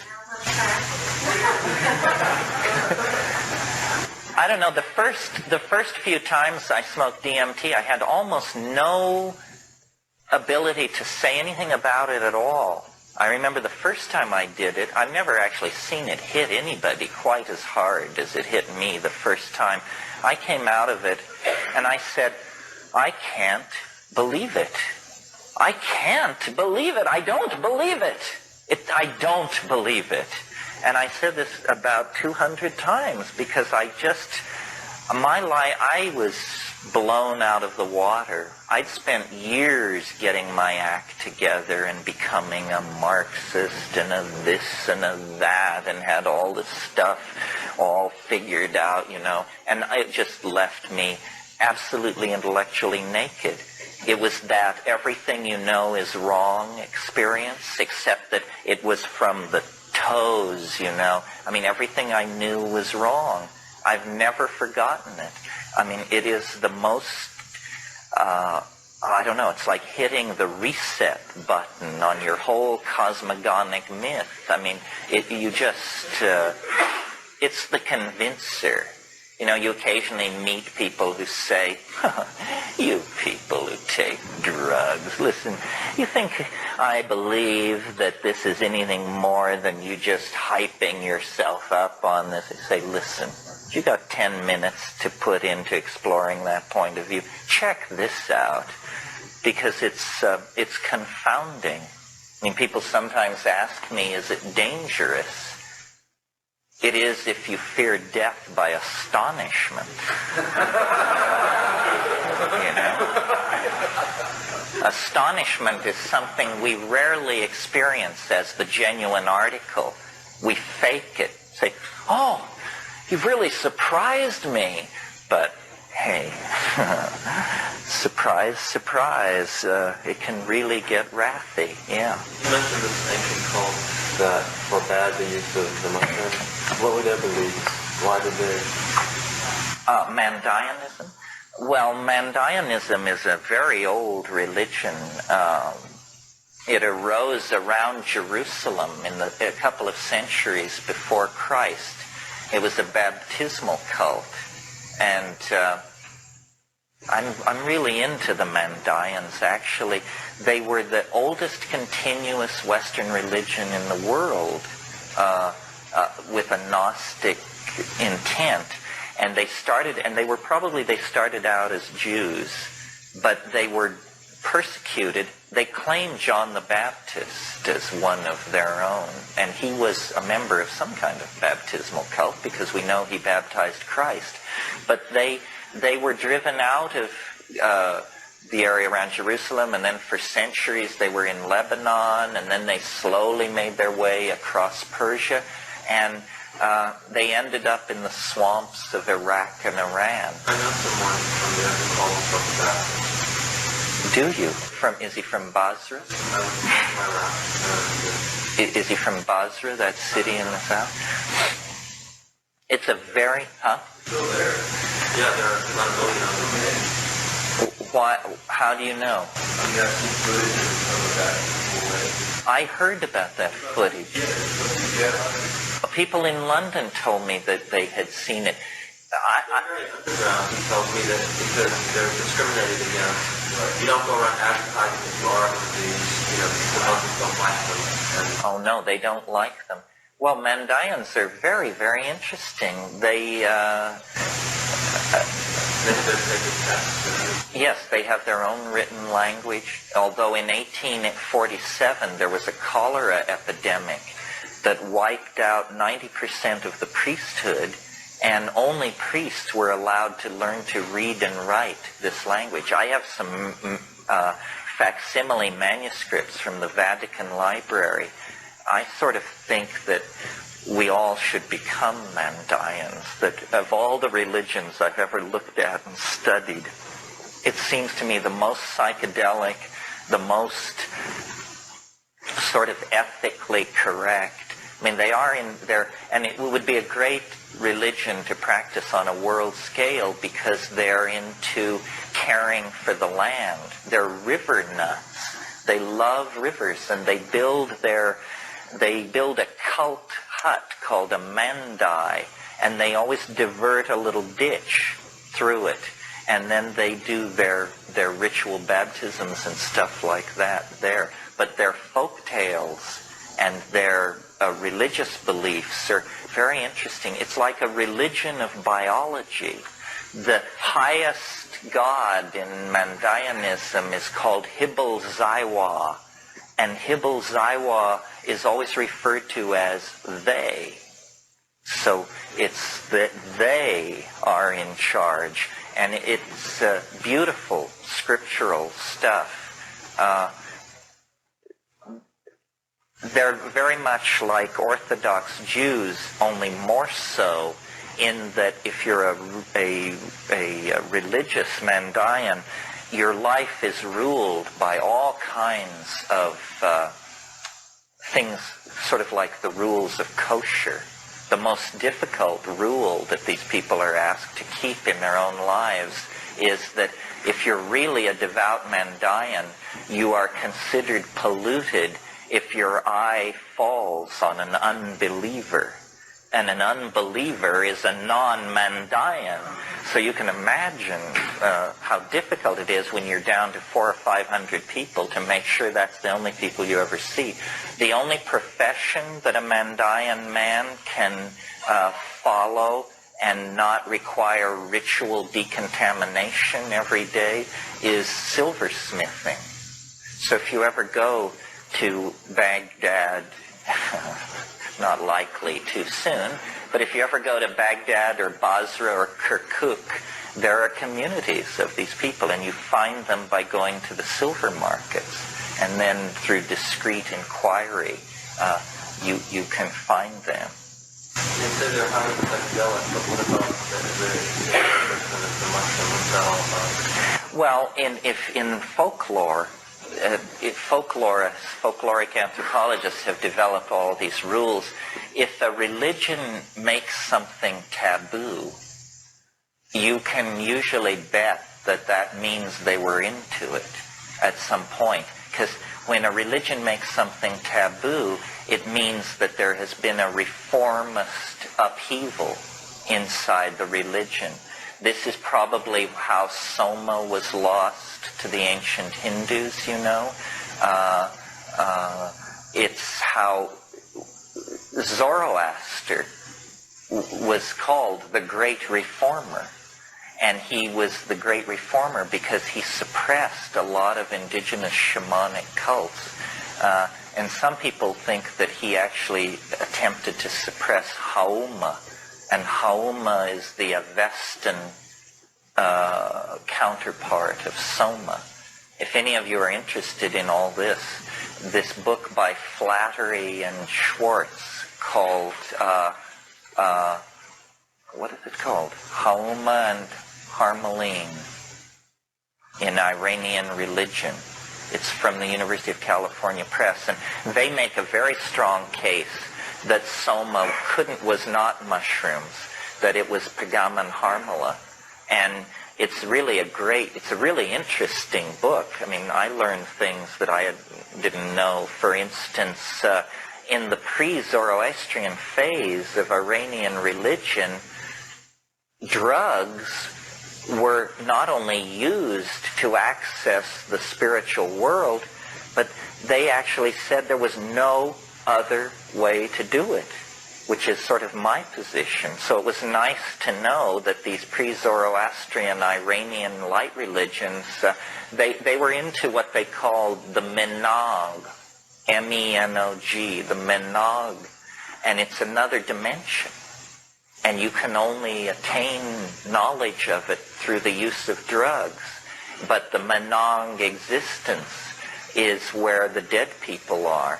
And what their religion was about was you get to know your own soul through using drugs, and you approach it's like visiting somebody in stir. You go and your soul comes and meets you, comes through the Menog existence and meets you at the membrane. And the idea is that during life, you must learn to recognize your soul. Because after death, if you can't pick it out of the soul swarm, then you will be somehow incompleted in the after-death world. Yeah. You mentioned death by astonishment. What were you on? What did you recommend? To attain death by astonishment. Well, DMT raises the possibility of death by astonishment. I was talking to somebody about it last night, saying, when you take DMT, the question is not, will I be all right? The question is, have I lived through it or not? Because you can't tell whether you've lived through it. DMT is this very short-acting hallucinogen that you smoke, but it's a neurotransmitter. It occurs in all human beings on the natch, and it occurs in various plants and animals. In terms of nature, it's the commonest of all hallucinogens. In terms of impact, it's the strongest of all hallucinogens. I mean, it's a completely reality-obliterating experience, and it comes on so quickly that you don't grok it like a drug. I mean, we all know what a drug is. You feel this, you feel that, it gets stronger, it makes you rest. Finally, it overwhelms you. This isn't like that. This is like that, you and your friends are somewhere and there's talk about this drug and the pipe gets filled and this and that, and then you're about to smoke this drug, or maybe you just smoked it. But anyway, a 747 crashes into your apartment building at 3 times the speed of sound and interrupts whatever you were doing. And sometimes people come out of it saying, what happened? What happened? For crying out loud. Say, nothing happened. You just did it. You mean that's it? Say, yeah, that's what it does.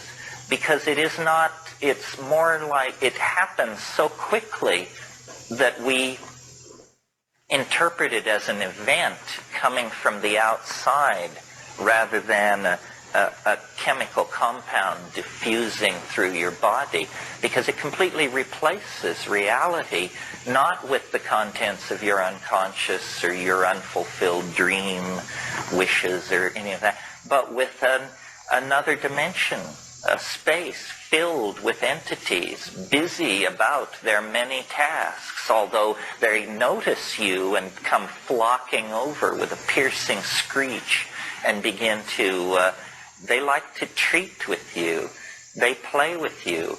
They're not entirely friendly. It's sort of like,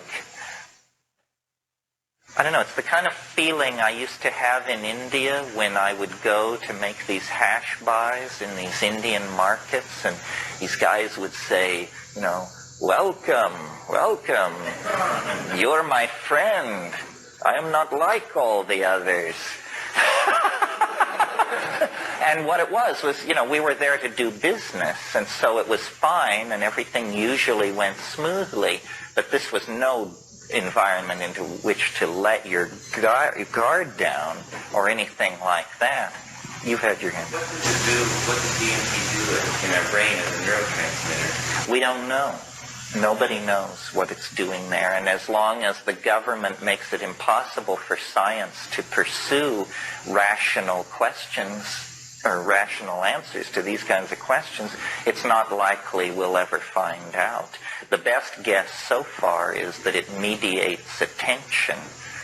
That, for instance, if there were to be a noise over here or movement, and I turn and that's a little spike of DMT makes that possible. It's where you suddenly narrow your awareness and project it deeply into a small confined area. This was the best guess of the people who did work on it a few years ago. Yeah.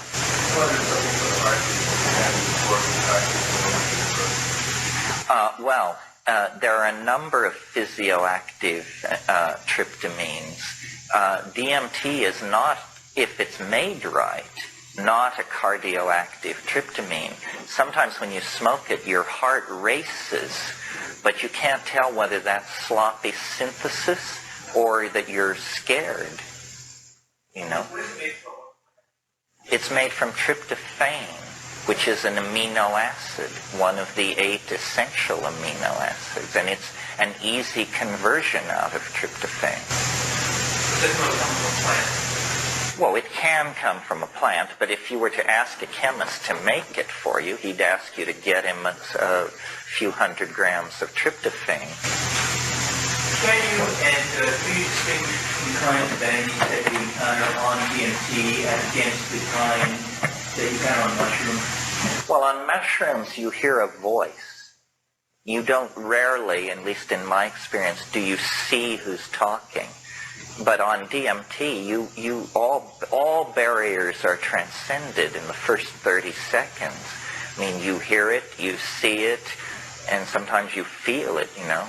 These little entities, these self-dribbling basketballs, these things that I call the tykes, they jump into your chest.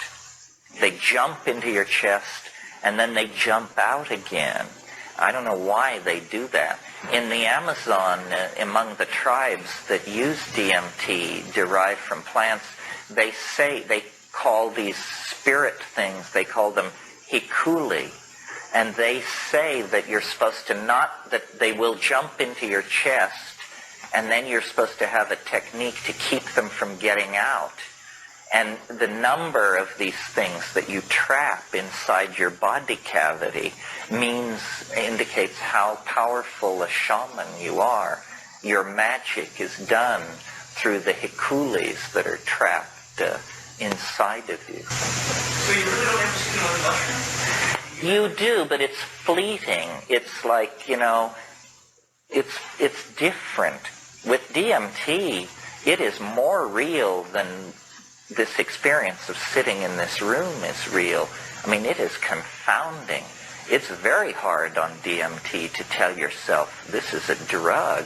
I mean, good Lord, it doesn't seem like it. It seems like you just tunneled through an energy barrier into the beta sub X dimension, which is all the time all around us, but somehow you just became virtual and moved across the energy barrier, and there you are. You know, and the other thing about DMT that's weird is it does not affect your mind.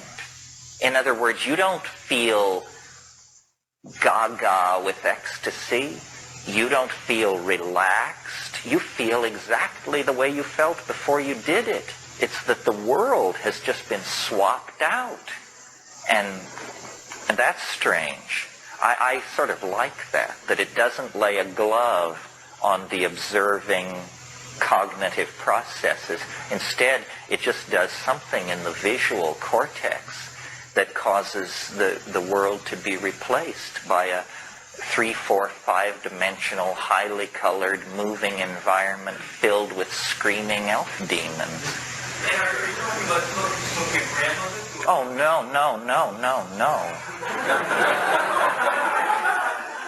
No. More like 50 milligrams. We need to go to lunch. This is the last clip. I heard somewhere that concomitant use of MAO inhibitors increases the length of time that DMT experience will last. Have you heard that? And if so, in what form are the MAO inhibitors taken? Okay, the question is that can you extend the life of a DMT flash if you predose yourself with MAO inhibitors? The answer is probably. This is really a don't try this at home, folks, maneuver unless you really know your MAO inhibitors. There are MAO inhibitors, synthetics, that will inhibit every molecule of MAO in your body for up to 6 weeks after a single exposure. This you don't need. An excellent MAO inhibitor for these purposes would be harmine or harmaline, which is reversible in 4 to 6 hours. So if you take harmine and predose it, but before you go extending your DMT trip with an MAO inhibitor, you better have just an ordinary, old-fashioned, regular DMT trip and decide whether you really want to spend more time in that place.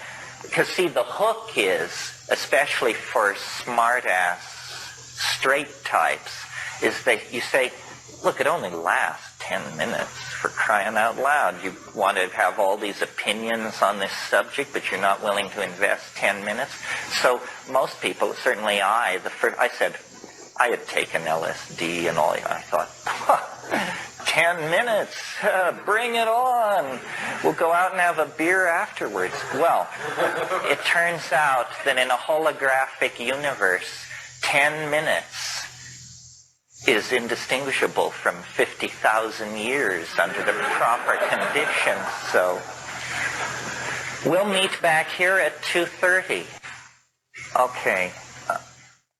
Well, there seemed to be a lot of hands up when we left. Can anybody pick up the thread? Yeah. Yeah, I've heard you many times self-transforming machine type stuff. And I recognize you very much insisted that the DMT realm is a very alien realm, very unlike something like Jung's archetypes, etc. But when I hear your descriptions of these entities, which I have not encountered, though I tried, I hear a fairly an image of an elemental spirit, which we would call it in Western sort of folk mythology. In the sense that, one, just because you use the word elf, though I know they don't really look like necessarily like classical elves, but the sense of a small entity doing a lot of work that is neither good nor bad, in the sense it's sort of mischievous, it's not demonic, but it's not, an angel. And the sort of sense of them being small and doing a lot of work comes to me very much as sort of an impression of an elemental. And one, if you could just respond to that, and also, to me, then I just think of your own particular racial heritage and the fact that the main elemental spirits that one thinks of are often these Celtic little fairy dudes, and how you sort of, I'm sure you've thought of this to some degree, but how you sort of integrate these things. Well, some of you may know this book. It's a classic called The Fairy Faith in Celtic Countries by Evans Vance. And it was reprinted recently, and I wrote the introduction to it. It mentions in there, when Patrick arrived as a missionary in Ireland to convert the pagan Irish, the problem that he encountered was this belief in the land of fairies. And he, in order to convert the pagan Irish, he convinced them that these were souls of the dead in an intermediate zone that was neither heaven nor hell, which he called purgatory. Purgatory was invented to accommodate the folk beliefs of the pagan Irish. And when it was brought back to Rome, it seemed like such a good idea for converting all kinds of pagan peoples on the fringe of the expanding sphere of Christianity that it's been in place ever since. I've wondered, I think I even talked sometime this week to somebody about the way in which there's a kind of a racial or a genetic undertone about some of this stuff. I never really felt, I didn't know till I was 13 years old that I wasn't a white person, because I grew up in Colorado where everything was white bread culture, and my father may have had opinions about the IRA and all that, but we were never told, that we were Irish. And, some of you who have roots in this city know that as recently as 50 years ago, they used to have signs up along 8th Avenue that said, "No dogs or Irish allowed." So, I reconnected to that part of the heritage. The Irish are stereotypically known to be susceptible to intoxication, to be great word spinners, and to have this peculiar relationship to fairyland or something. I don't want to think that I'm just exploring the Celtic collective unconscious. It seems to me these things must be there for everybody. Nevertheless, we're so concerned to suppress racial differences because we're a democracy and because racial problems have haunted American politics from the very beginning, that we tend to want to believe that everybody is different. I mean, everybody is the same. But in fact, I took a course once at Cal, it was interesting. It was given by the forensics department, the only course I ever took in the forensics department. And it was called Biochemical Markers for Individuality. And one of the things we did, it was actually taught by Alexander Shulgin, the great drug designer. And one of the things we did is he brought in a little vial of some kind of chemical, and he passed it around, and out of 200 people in the class, 198 couldn't smell it at all, and 2 people were so overwhelmed by the smell of this that they actually became physically sick for a few minutes. Well, what this is, and then he explained to us, these people were probably up to 50,000 times more sensitive to this chemical than most people, and that this is a gene that you carry for sensitivity to this thing. Well, those kinds of compounds, aromatic compounds, compounds with an electronically active ring structure, are the very nearest relatives to drugs. And so it's reasonable to suppose that there are genetic differences in the way we relate to drugs, which doesn't mean racial differences. It means from person to person. But it also may mean, that what a race is a collection of related genes that are more frequently found together than not. This is why, technically speaking, you can never say so-and-so belongs to a race, because a race is a quality of a group. It's not something an individual is. You have to have a bunch of people before you can say that you're confronting a phenomenon of race. So it may be that what Aboriginal people believe is that there are shamanic lines, family lines, with a greater susceptibility to these things than others. So one of the things you learn when you begin to explore psychedelic substances is that it isn't hitting everybody the same way. In fact, it can hit people radically different ways. Society misrepresents drugs tremendously. For example, we all know the stereotyped image of the pothead. The pothead can't work, can't remember. It's the inarticulate, dumb hippie image. Well, I've never met anyone with a deeper devotion to cannabis than myself. And, I'm very proud of my memory and my ability to get verbally organized under almost any conditions. So I completely violate the stereotype of what it is to be a pothead. Well, how many people are there like that? I mean, I'm always amazed when people say, no, I don't want to smoke any pot. It'll mess with my memory. I mean, really?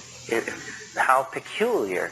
So what you have to do, it's just like every other thing. Everything you've been told is wrong, and you have to take life by the handlebars and figure out what's really going on, which doesn't mean that you're reckless.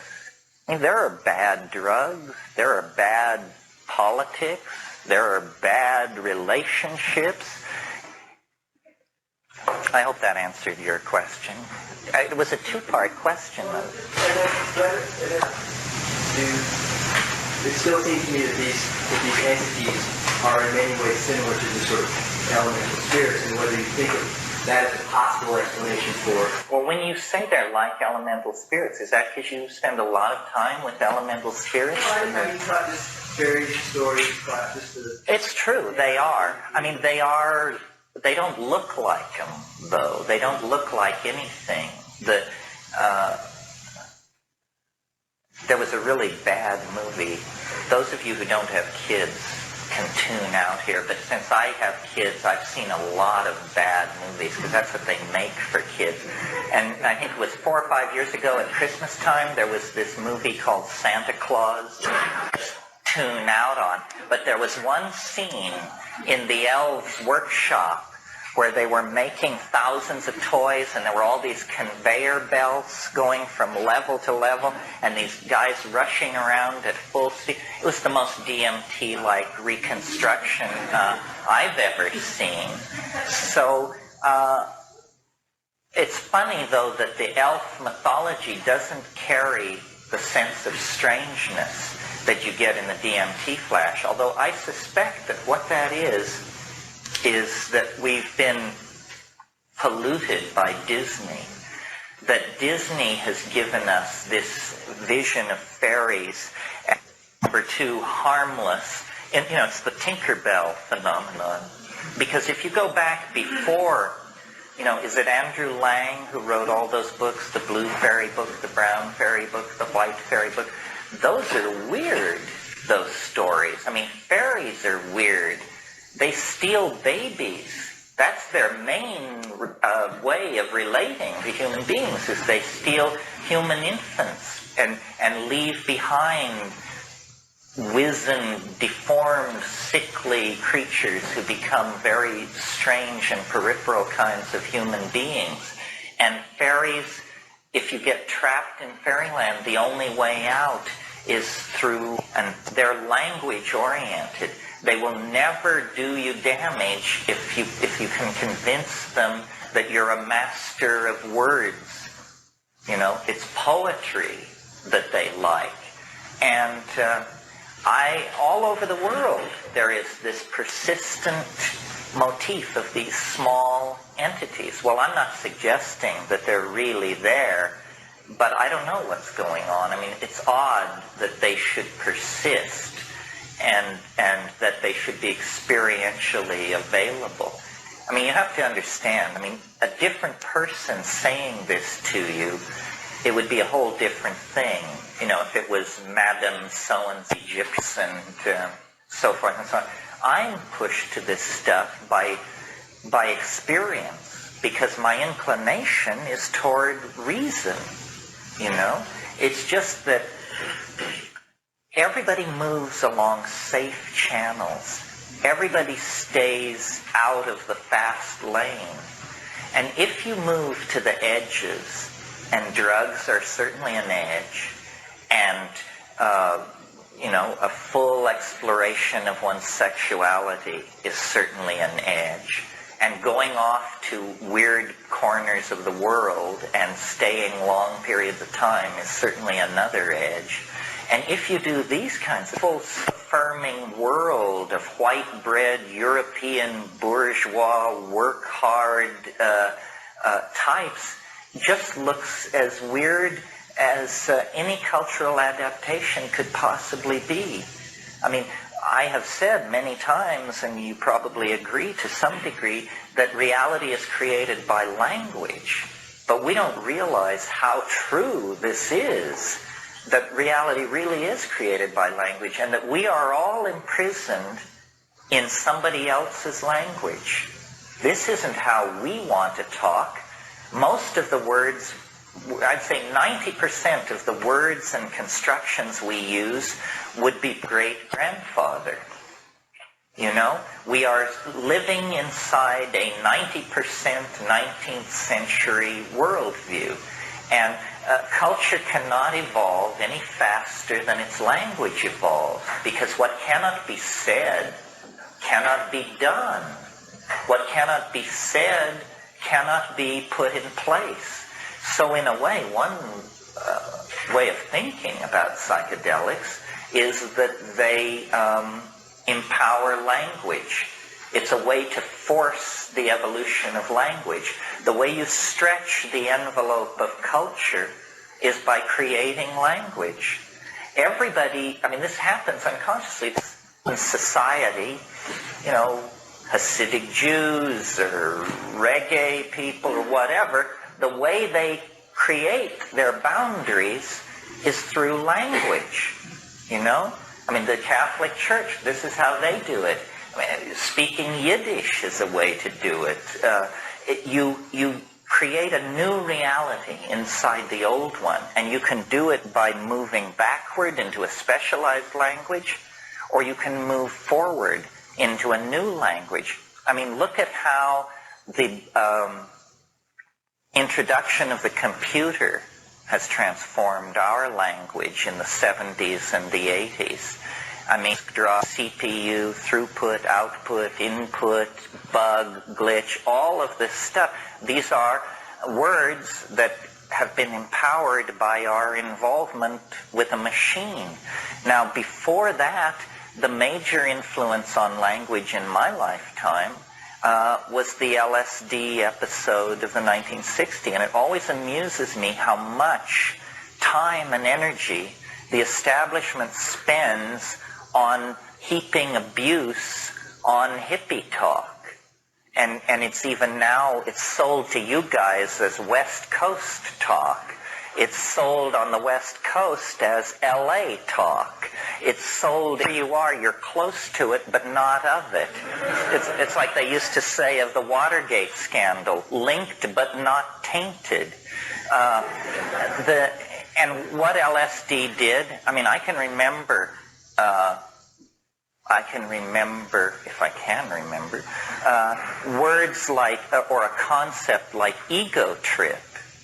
The first time I heard that, I didn't know what it meant. I didn't have the concept. Well, then once somebody explains to you the concept, then you've got it. Vibes.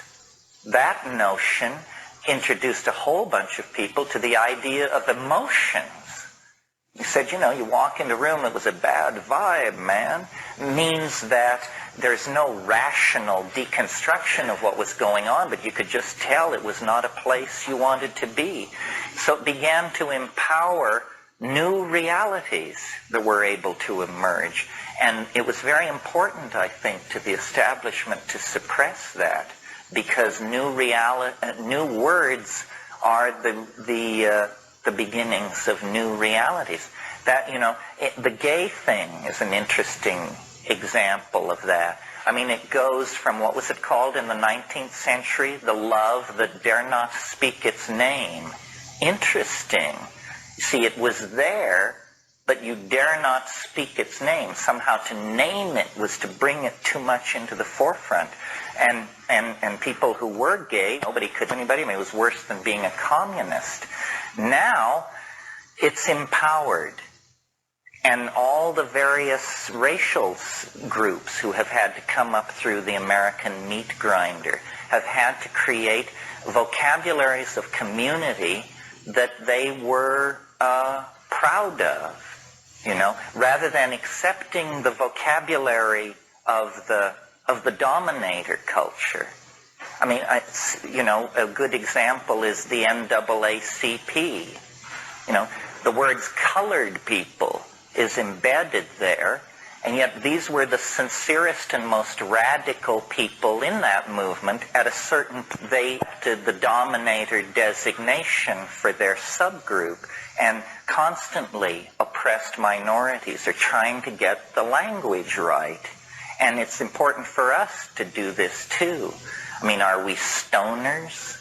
Are we heads? Are we shaman? What are we exactly? Well, pouring psychedelic substances into that mix then opens the doorway for the logos to define you. And building community is part of this. We are an interesting potential community because we tend, unfortunately, toward the lily white, but not concerned. I don't see any class dominating. There are probably people in this room who could buy and sell all the rest of us without going past their small change. There are also probably people who scraped and saved for this weekend and could ill afford it. We don't seem to be embedded in that class structure so much. maybe we represent a level of education. Maybe we're some kind of generally definable group of people by level of education. But I don't see that either. What holds us together is what holds all subcultures together, which is an experience. In this case, not something else, but the experience of being loaded. And, it's a very powerful and immediate kind of experience. And I'm sure some of us are more loaded than others. And in any subgroup, you'll get that kind of a spectrum. Yeah. Well, this is just, I don't want to harp on this, but with the DMT thing, what do you go to it now for? I mean, have you gotten familiar with the terrain, or is it every time as shocking as the first time? It's always pretty shocking. I've spent a lot of time on it. What happens for me is that these entities want me to do what they're doing. And what they're doing is using sound to make objects appear out of the air. They can sing objects into existence. And this, I think that they're language elves. They're not made of matter. Well, then what are they made of? It seems as though the place you go on DMT is made purely of language. It's as though there is a syntax, hard thing to picture, but they are more like, sometimes they're like sentences rather than organisms. The essence of their presentation is like that of a pun. And so what they want you to do is they want you to learn to make a better kind of language. They want you not more articulate, not more clearly defined, but they actually believe or suggest that there can be a dimensional breakthrough into a language that is seen with the eyes. I think that the breakthrough that we're waiting for is not going to come out of a political movement or a redistribution of wealth or anything which could be called political. It's going to come out of a shift in the body. And these things happen. I mean, it's very mysterious how it happens. Like, think about language, ordinary language. Here you have two people. One is mute, and the other has the ordinary powers of speech. They look exactly alike. You can't tell a mute person from anybody else. And generally complex behavior. Language is a behavior of some sort. And it's very hard to imagine that it slowly insinuated itself into our being. It looks to me more like it was a kind of quantum leap of some sort, and probably appeared very suddenly.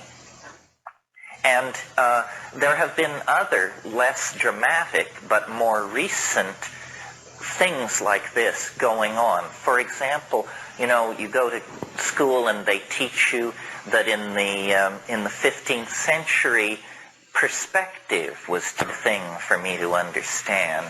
I mean, perspective was discovered? How could it be discovered? I mean, you just walk, here it is, right? And say, no, before 1425, people didn't know that the part of the house farther from you was smaller than the part of the house. You can't understand. It doesn't make any kind of sense. Another example is St. Augustine, who was this great father of the church and who was, by the way, African. And he was known as the most brilliant theologian of his age. And the way he would prove to people that he was an exceptional and holy man was they would open a book of theology in front of him and let him look at it for a few minutes, and then they would close the book, and he would be able to tell them what was written there. As far as we can tell, St. Augustine was the only man in Europe who could read silently. Can you imagine this? It was a miracle. Say, we don't know how the bugger does it. You just show him the book, and then he can tell you what's written there. Meanwhile, everybody else has to say, the buzz. And now we've completely assimilated this, although there are still a few among us who move their lips when they read. Vladimir Nabokov used to cruelly sneer at these people. He said once in an interview, he said, I didn't write books for people who move their lips when they read. And a final example, which will indicate that we've come to the end of the line, in terms of sudden behaviors emerging, is, according to my friend Bill Gibson in his book, The Difference Engine, oral sex was virtually unknown in England until the middle of the 19th century. And then it was brought in by French prostitutes, and it was just a mind-boggling concept to these Victorians. They could not wrap their mind around it. Well, you know, from our vantage point, we probably assume people have been into this since the Stone Age.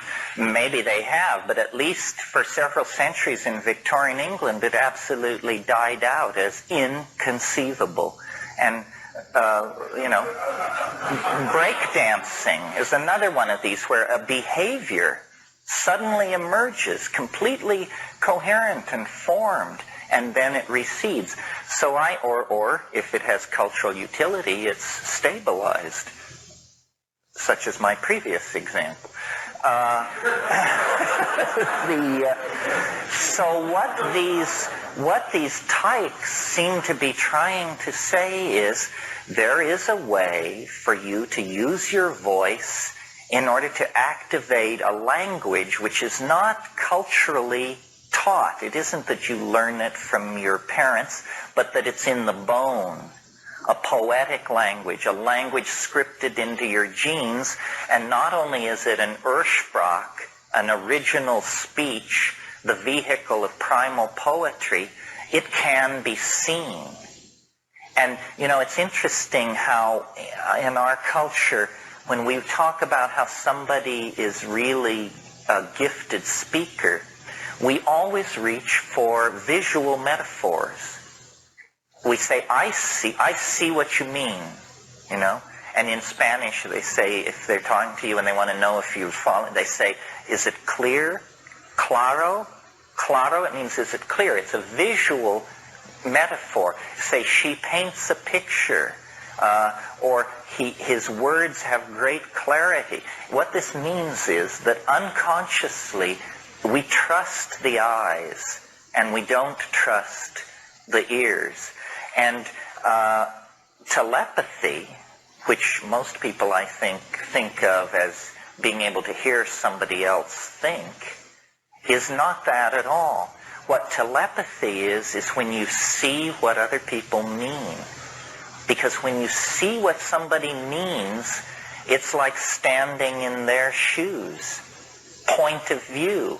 That's a very visual oriented. If you can understand somebody else's point of view, you are that person in that moment for that purpose. And I think that it's amazing that the world has evolved as far and as fast as it has, the human world, glued together by nothing more than small mouth noises. I mean, that's what we're talking here, small mouth noises. As monkeys, we're set up for this. I mean, you can talk longer than just about any other activity that you can do without becoming exhausted. I mean, I'm the living proof of it.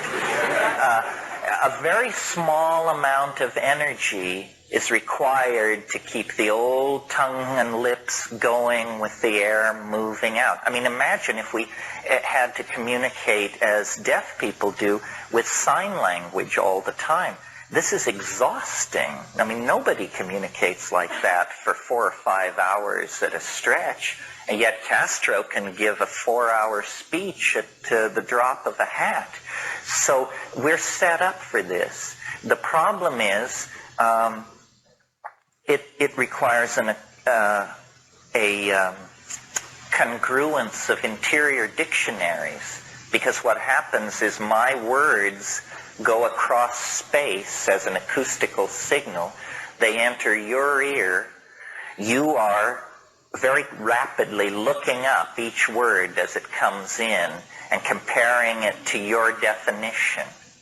And as long as we don't look too closely at this, communication seems to be happening. The biggest showstopper there is in most situations is to say to somebody, now would you explain to me what I just said to you? Because then it turns out, the definitions are wildly variant. I mean, it's not so wild if you're saying, since you're up, would you get me a grant? Although even that's ambiguous. Maybe they say, why don't you just have one grant? But if you get into deep stuff, if you're saying, the ontological modalities of the post-Renaissance mind have issued into a situation of deconstructionist vitality such that all bets are off. Say, now would you explain to me what I just said? I can't even do it with myself. I mean, people say, would you repeat what you just said? No chance,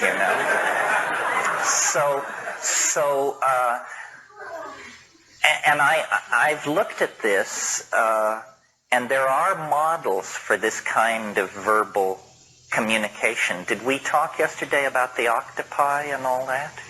No, thank God. See, whenever you think you're about to take a step that nobody has taken and go a place nobody's ever been, if you'll look back at Mother Nature, you can usually find that you've been scooped. And a very interesting example of this vis-a-vis language is what's going on with octopi.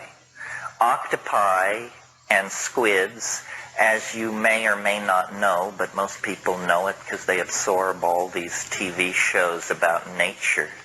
Somebody once said to me, I know you don't like television, but it's a wonderful way for my children to learn about nature.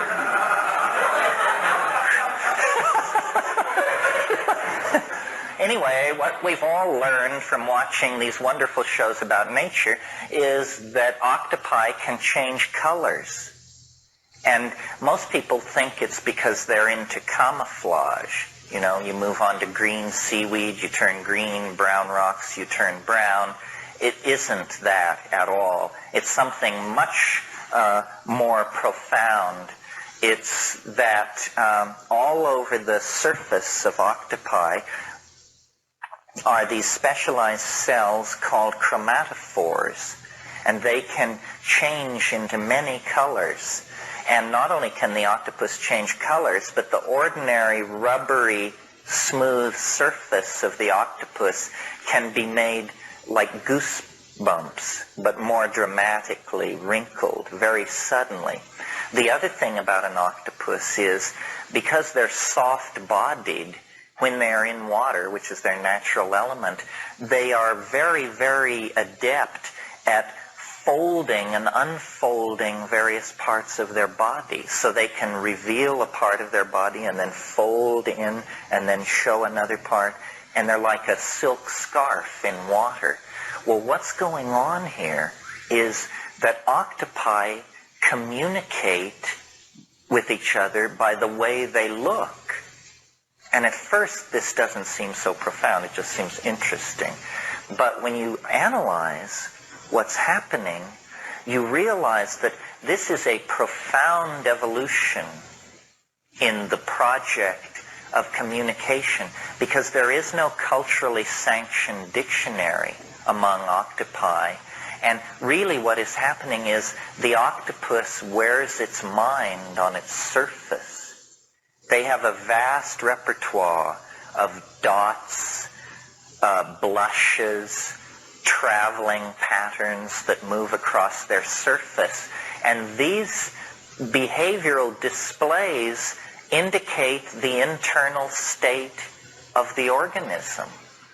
It is literally, it wears its language on the surface of its skin. It is a syntactical creature. Its behavior is its syntax. And some of these the octopi as a whole, they're mollusks. They're not even vertebrates. I mean, these things split from the line of development that leads to us 700 million years ago. I mean, you want to talk about an alien form of life. An octopus is about as far away from the human experience as you can possibly get. They evolved in shallow coastal waters, but then, because so many things were evolving in those shallow waters, some of them evolved into the benthic depths. And in those depths, there is no light.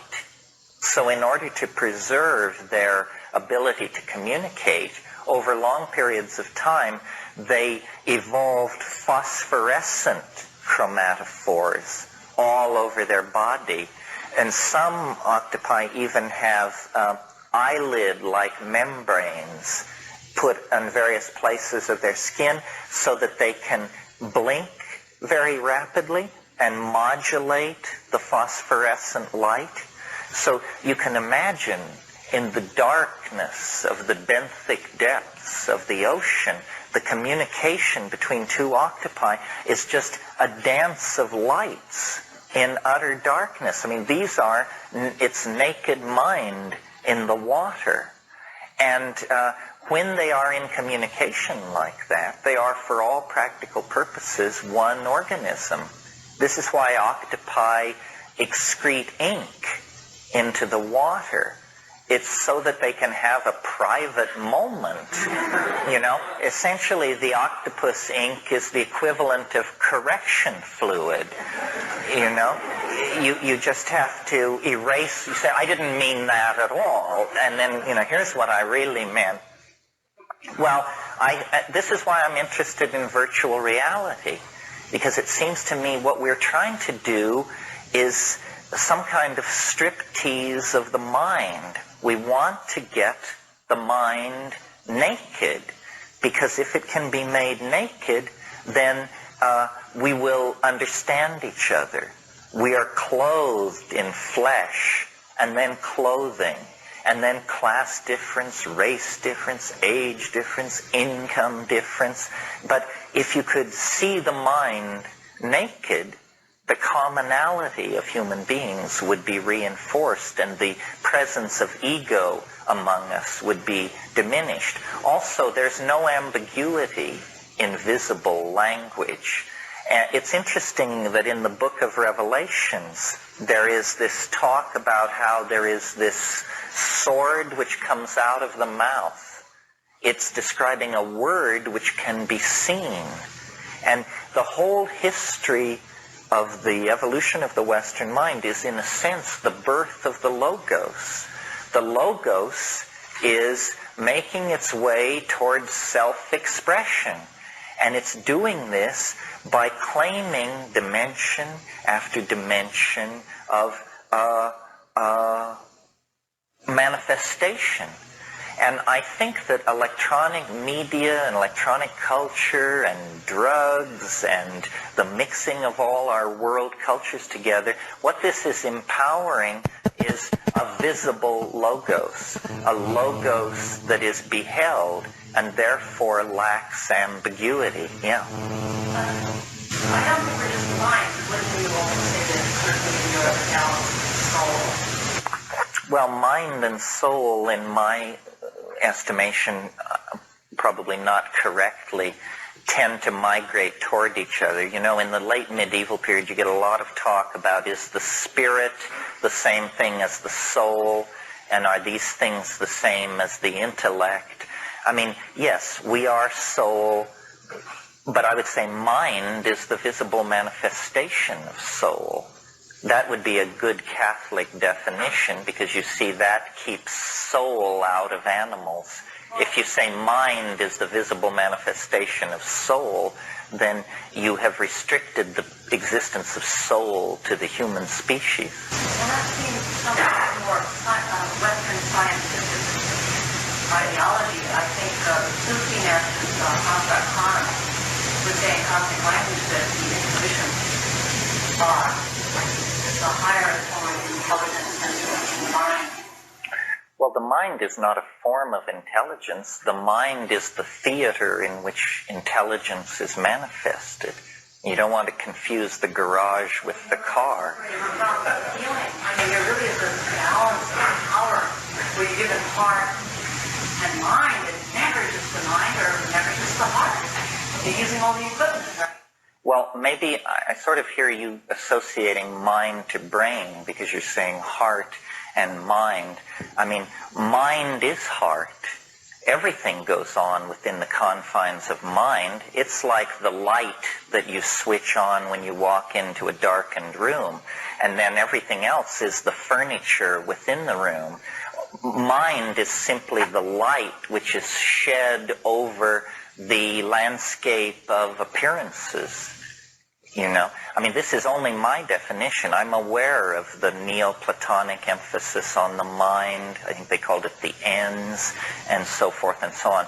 But in modern psychological terms, the mind is just the theater of cognition in some way.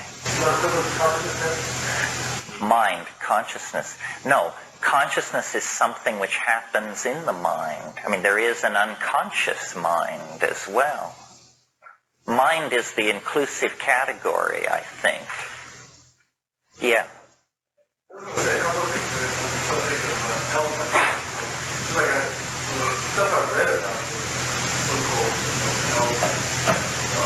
Elemental spirits, they had no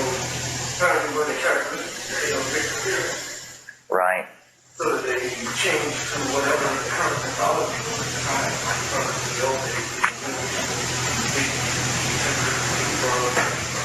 So now you have a lot. Yeah, I think that's very good. That, you know, the hardest thing to figure out is a mirror.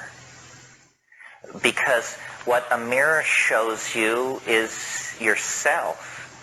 But a mirror is not yourself. A mirror is a piece of glass with silver vapor deposited on the back of it. But that's a very different thing from yourself. And in this psychic domain, in this psychedelic space, you are not simply perceiving that space. You are creating it with your expectations as well. So if you have strong expectations of a certain sort, that will be the character of the thing. I think we talked about this yesterday, about how here we have peasant A chopping wood in the woods, and suddenly a ripple of heat passes through the forest, and a hackle-raising sense of weirdness. And this guy throws down his axe and looks over his shoulder, and a light is descending from the sky. Now, what happens next, interestingly enough, depends on the year and the place. If the year is, let's say, 1000, and the place is southern France, then the Virgin Mary will be descending from the sky. If the place is Kansas, and the date is 1958, then the space people are descending from the sky. You see, what happens is that when there is cognitive dissonance, good old psychological phrase, when there is cognitive dissonance, the mind rushes forward to provide explanation. I mean, it's amazing. You just walk with people and walk outside and there's a little light in the sky. It's no big deal, just a moving light. And everybody will say, I wonder if it's a UFO. It means, they've got something hiding in the back of their mind. And if anything gets slightly weird, they will rush this explanation forward. And for some people, it's Jesus, and for somebody else, it's Maitreya or somebody. So cultural expectations are inextricably woven in to these strange encounter scenarios. There was an interesting UFO theory a few years ago that I thought was kind of cute. I didn't exactly believe it. But these people, Michael Persinger and some Lafreniere, they wrote a really amusing book called Space-Time Transience and Unusual Events. And one of the things they came up with was along earthquake faults, you get the grinding of enormous masses of rock together. And if these rock masses have a high percentage of quartz in them, you can get what is called piezoelectric phenomena. Now, piezoelectricity is simply a peculiar form of static electricity, but what it would do is it would create ball lightning in the sky, which would follow these stress lines in the earth. And, there is a connection not understood between earthquakes and the appearance of UFOs. But one of the interesting things that Persinger discovered about piezoelectricity is that if you in the laboratory build piezoelectric generators that generate fields of enormous strength, then as a person is exposed to these things, they actually mess with your mind. They actually people become more and more confused and uneasy and ultimately panic-stricken in the presence of these piezoelectric fields. Well, once you pass the panic moment, then your mind is going to start telling you what's happening. It's going to say, you're having an encounter, something weird is going on, and then out of the unconscious comes the projection, the flying saucer, the Virgin Mary, the elf invasion, the manifestation of Maitreya, whatever it is. So it's that mind goes to meet the unknown, but not without a hell of a lot of baggage of its own, which it immediately tries to unpack and put into the drawers of the other as soon as it arrives. Yeah. I'm going to test your theory. Right? Oh, dear. The mind is not the intelligence, and I couldn't get to the next line. That's brilliant. Too fast and too brilliant for me, too. The mind is not intelligence. It's not the soul. It's sort of the theater in which all these other things take their place. Somebody behind. Yeah. Yes, one of the guys you mentioned that you've seen shaving in the Amazon shooting beams of red lights in magical battles. Could you describe a magical shamanic battle, how it would occur? And would that be a psychedelic battle where the energy currents shot back and forth? Well, all I have is the anecdote, which I'll tell you. When Kat and I were in the Amazon in '76 taking ayahuasca, we got in with this certain group of people in Peru that took it every week. And, cultures have different ways of handling hassle.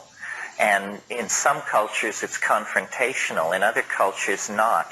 The way these Peruvian country folk operated was if somebody was screwing up, nobody would ever say so.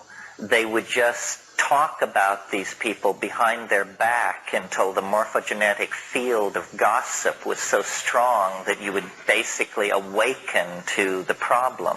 So there was a complex social situation going on in this ayahuasca circle, which was, there was a master shaman who we were apprenticed to, who was beloved by his neighborhood. But he had a nephew, a sobrino, who was a jerk. I mean, this guy was, as Don Fidel said, ambitious. He dealt a little weed, he did a little pimping, he was just sort of an edge runner type of guy. And every Saturday night we would all get together and take ayahuasca, about 30 of us. Older shamans, our guy, people from the neighborhood, and this sobrino, Don Jose. So, I don't know what the real history of it was, because I had just arrived on the scene. But these old guys would sing these icaros, these magical songs on ayahuasca that appear as colored tapestries in front of your eyes. And, you know, they had soul, they were into it, and this guy would sing against them. I mean, it's the rudest thing you can possibly imagine. I mean, imagine if you know, Lou Reed were trying to give a performance and the guy in the third row just launched into Old Man River and kept at it, you know. I mean, in this town, I'm sure large guys would appear and say, "Sir." In Peru, it didn't work like that. They just kept singing. He kept singing. And it was clear that this is how it was going to be handled, that we had just divided into two separate entities here. Well, my wife was sitting next to me, and he was sitting across the room from us, the sobrino, and I had been watching him for a long time, and I was loaded to the gills, and I could see he would get up on his haunches, and he looked like a monkey. His face... it was uncanny. I mean, he looked like a monkey, and he also looked kind of like a jackal, a dog with long teeth. Kept going through these changes, and Kat leaned over to me and said something like, "This guy is an asshole." And I just said, you know, let it slide. What do we know? Think of it as anthropology. But she wasn't having it. So after a while, he kept doing this. And at one point, and everybody in the room, every person in the room was bummed out. And they were looking at their laps. All eye contact was broken. It's actually, when I was a kid, I invented a word. The word is fardao. And it means the embarrassment you feel when someone else fucks up. You know, and you happen to just be there, but somehow the aura of it is so strong. So the entire room is just awash in fardao. And the old guys are singing, and the guy is singing. So then at the end of a particularly intense clash of these two styles, my wife just looked across the room at this guy and put the whammy on him. And I saw these red arrows leave her eyes and like dotted lines go across them. And they moved fairly slowly, you know, more slowly than you could throw a ball or something. Well, when this line of red arrows got to this guy, he was knocked off his feet. He fell backwards with his legs in the air, and there was a big noise.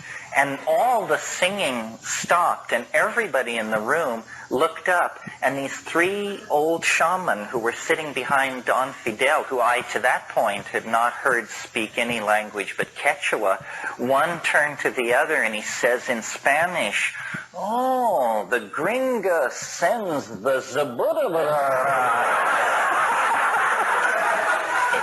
You know, yeah.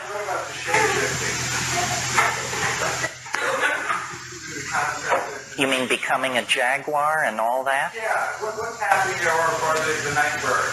The night bird, the owl, that.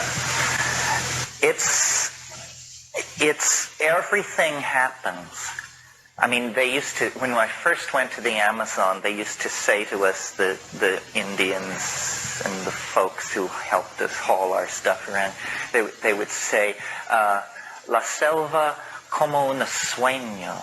It's like a dream. The forest is like a dream. And I thought that was a poetic metaphor of some sort, like it's not. It's that you need to read various people who've written on the boundary between wilderness and settled space. When you go into the jungle, language becomes everything. And unbelievably bizarre things happen. And they really do happen. I've seen this in myself, because when I first went to the Amazon, I knew virtually no botany. I only knew drug botany because I was so focused on that. We would go down these jungle rivers, and there would be hours that would pass where no words related to where I was would come to me. I called it the big green. That's what it was to me. It was the big green, and there was a lot of different kinds of green, and that was it. Well, then the next time I went to the Amazon, I was with professional field botanists. And we would go out into the jungle, and these guys were just like children. And say, look at this. This is a Pallicorea. Look at these Varola trees. Look at this Hyoscyanthus. Look at this. Look at this. And soon my mind was filled with language about the green. And the green all disappeared. And instead there were plants that I knew and that were familiar to me. And this coming to terms with a local language is very interesting. You see, you speak the language you speak in most cases because of where you were born. If you were born in Russia, you speak Russian. China, Chinese.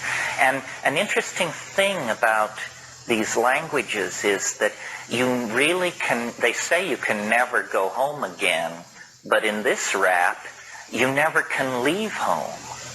You go to the Amazon, but if you're explaining it to yourself in the language of the East Village, you never leave the East Village. You have somehow carried an envelope of local association with you, and you can never break through it. And so in a way, you never see the place where you are. It's very important to try and make some accommodation to the local language, because in a way, only the local language is appropriate to the place. France is a good example. It doesn't make any sense if you don't speak French. Germany makes no sense if you don't speak German. Somehow the local language is a part of the local reality. And we ignore all this and behave as if everything is very straightforward. The one thing you learn taking psychedelics is that nothing is straightforward. Anybody? Yeah.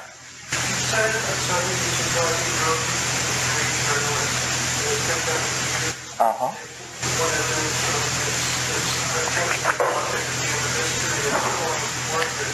Now, is all evolutionary progress part of this?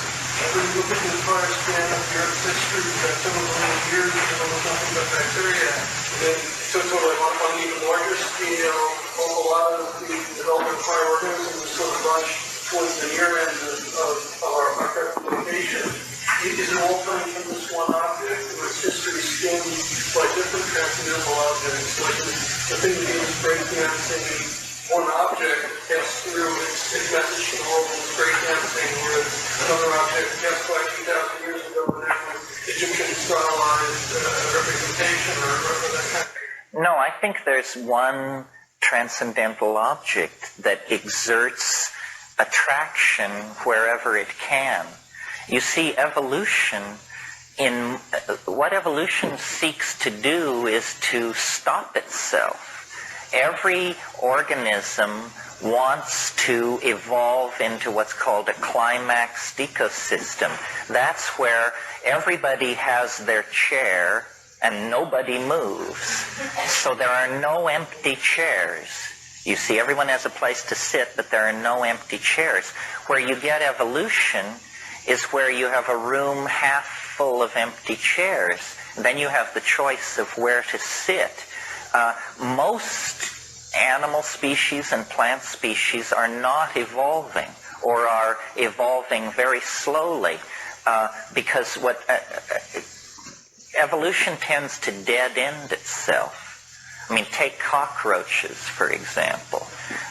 Cockroaches achieved their present evolutionary status 200 million years ago. They haven't changed an iota. We can dig up fossils from the Pennsylvania coal beds that have cockroaches no different, except slightly larger, than the ones running around in your apartment. So this has been clearly a very successful strategy for cockroaches if the only thing that matters is, the propagation of more cockroaches. Nevertheless, their cultural accomplishments have been dismal. So, until recently, yes. I had a friend once who seriously claimed that 60% of the structural integrity of New York City was contributed by cockroaches between the walls, and that if all the cockroaches were to ever march out, the whole thing would just fall down. You see, it's thought by the straightest people in the biz that before human beings, the major force creating evolutionary opportunity were rivers. And this happens because the course of rivers will vary over time, and that means that rivers expose and inundate a lot of land. So along rivers, you find what is called, I can't remember what it's called. I'll name it. It's called unclaimed territory, sandbars, and large areas where nothing grows. Well, into those kinds of areas, what are called volunteer species or invader species can make their way. And these invader species evolve very rapidly. For instance, in a climax tropical rainforest, what you find are enormous trees and vines, and then the epiphytes and stuff that grow on them. But these trees may flower once every 20 years or so. And when they do flower, they often produce a very limited amount of fruit. What you find along rivers and places like that are what we call weeds. And what a weed is a plant that is, number one, annual. It dies every year. And weeds produce enormous amounts of seeds. A weed strategy is a strategy for the rapid invasion and claiming of empty land. And before human beings, rivers were the major creators of empty land. Carl Sauer, who was a biologist and a geographer, he said, man found the earth a climaxed rainforest, and we will leave it a weedy lot. What that means is we create so much waste land that these annual heavy seeding rapacious plants are replacing the products of climaxed evolution, which are enormous trees and vines and that sort of thing. Anybody else? This is your last crack. I wanted to bring up Jacques Ray and the Warren learning schedule. Is that one idea? You opposed. Which book does he talk about? No, I don't know which particular book. It might be a Dimension Voice. Oh, Voyage to Magonia is a good one. Is it the new one? I haven't read the new one. I think Jacques Vallée, I have a lot of respect for most of his work. I thought that book, The Messengers of Deception, was so off the track that I actually went to a book signing of his and leafleted the crowd with an attack on it. Shows you what a nut I am. For those of you who don't know, Jacques Vallée had a very interesting approach to understanding flying saucers, and I still think this is the best method. His argument went something like this. He said, it's not productive to ask where the flying saucers come from or what they want. He said the way to understand flying saucers is to analyze their effect. If you can analyze their effect, that's what they're doing. That's what they want to achieve. So what are flying saucers doing? Well, they do talk shows, but what is the effect of them doing all these talk shows? What they are doing is they are causing vast numbers of people to doubt science. If you analyze what the effect since 1948 of the flying saucers is they have caused millions of ordinary people to think scientists don't know what they're talking about.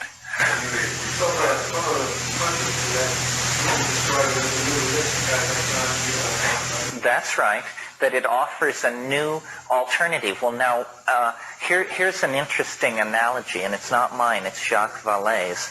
But let's think, we've been talking so much today about the late Roman Empire. Here's another take on the late Roman Empire. The Roman Empire was this immensely successful civilization in that it was able to export its vision of an imperial center over vast parts of the world. The problem with the Roman Empire was that it was an ethical disaster. First of all, it ran entirely on the backs of slaves. So anybody who starts talking to you about the grandeur that was Rome, should be reminded, the grandeur of Rome it was a bargain basement on 3 floors masquerading as a military brothel. It was not a great civilization. And what happened to Rome? Well, they had all these people inside the empire, among them Jews. And over there in Jerusalem, a long way from Rome, where communication was difficult, this story got loose among the Jews. And from the point of view of the Roman Imperium, the Jews were a barbarian people. I mean, they were Semites, and they had some strange religion and so forth and so on. They were looked upon, in other words, as primitives. And so, and if you were to have sat down to have dinner with a typical Roman bureaucrat of the Imperium, you would discover that the table talk would be all about Democritean atomism, Epicureanism, Stoicism, and skepticism. In other words, they were thoroughly modern people, and they thought they had very advanced bullshit detectors. And so then, it comes to the attention of this Roman noble that the house slaves, the kitchen boys, and the gardeners are all whispering and all excited about some Galilean magician who's running around the Eastern Mediterranean telling people that not only can he rise from the dead, but so can you. And a Roman sophisticate looking at this would say, these primitive, uneducated, colored people that we have to put up with, why don't these people step out of their own private Idaho and get with the program and study a little Greek philosophy? They're just superstitious. Well, hey, in a world where information moved no faster than a horse could gallop, within a century, these uneducated, superstitious people and their irrational religion of magical redemption were hammering at the gates of Rome. And a century after that, the emperor himself, a god, for political purposes, has to make Christianity the official religion of the empire. In other words, what happened was that political and technological and architectural accomplishments got way, way out in front of ethics. And at that point, the unconscious said, I'm going to pull the rug out from under these Roman dominator types. I'm going to unleash a religious system in their very midst that will be an informational virus that they'll be dead before they ever know what hit them. And this is what Christianity is, you know. I mean, it was a religion of the displaced underclasses of the empire, and within 300 years it took over and began its own pogroms and genocidal programs of extermination. The flying saucer is a similar thing. We have achieved great things in technology and in social organization and in scientific research. But like the late Roman Empire, ethics and morality have lagged far behind.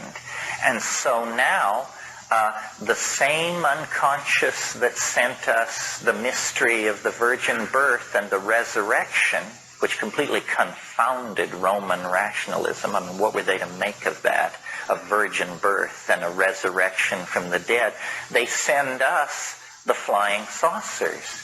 And the flying saucers are destroying the faith in the scientific control systems and managerial theories at the very center of our civilization, just as surely as the Roman Imperium was broken by this superstitious religion.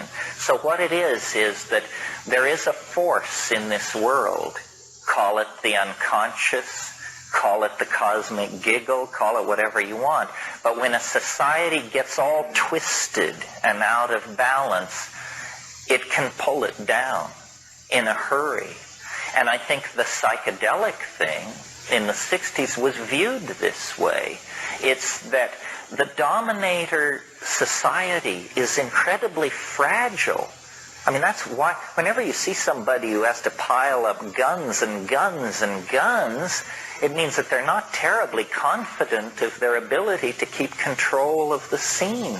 And we have so many kinds of guns pointed at us. Propaganda, social engineering, manipulation of the media. They do it all to us, and they still can barely keep ahead of it. They hate the spread of unreason. They hate psychedelic drugs. Hell, they don't even like people to work up a sweat on the dance floor. Anything which bespeaks anything other than ladylike and gentlemanlike, parlor-oriented, English upper-class behavior completely drives them into a swivet. And yet, you know, they launch horror upon the world that makes anything the Roman Imperium undertook look like child's play. I mean, this stunt they pulled with Iraq, you know, where they could kill, who knows, 100,000, 200,000. They don't even count the dead when they get pissed off. So that's why I think this archaic revival is in full throttle right now. I think the dominator model is doomed. And all the things that are coming forward, you know, the assertiveness of racial minorities, the assertiveness of sexual and intellectual minorities, people are just saying, you know, we're not going to take it anymore. And don't tell us what to believe, and don't tell us what drugs to take, and don't tell us what's politically correct, because your record is a nightmare. And this general discontent spreading through society is, I think, keeping a lot of these dominator types up late at night trying to figure what's going on. I mean, can you imagine being in charge of the planet as though, suppose you were the CEO of General Motors or something like that? I mean, every piece of data that crosses your desk says, you're in trouble, big trouble. Somebody had a question. Yeah. I just came back to your abode of extraterrestrial visitation. Are you saying these things are merely some kind of projections we have no objective? No, I'm saying they're coming from another dimension of some sort that actually has a plan for the human race that is larger than the plan of the people who seek to run this society. Their plan, it's a brilliant plan. Their plan is, let's keep everything as much the same as possible. I mean, since World War II, they have been at war with the future. They do not want to let the future happen. And of course, the future is building up like a log jam in a river. And what it means is when the future finally tears loose and overwhelms these structures that they have built, it's going to be more dramatic, more sudden, more violent than they could ever have dreamed of or imagined.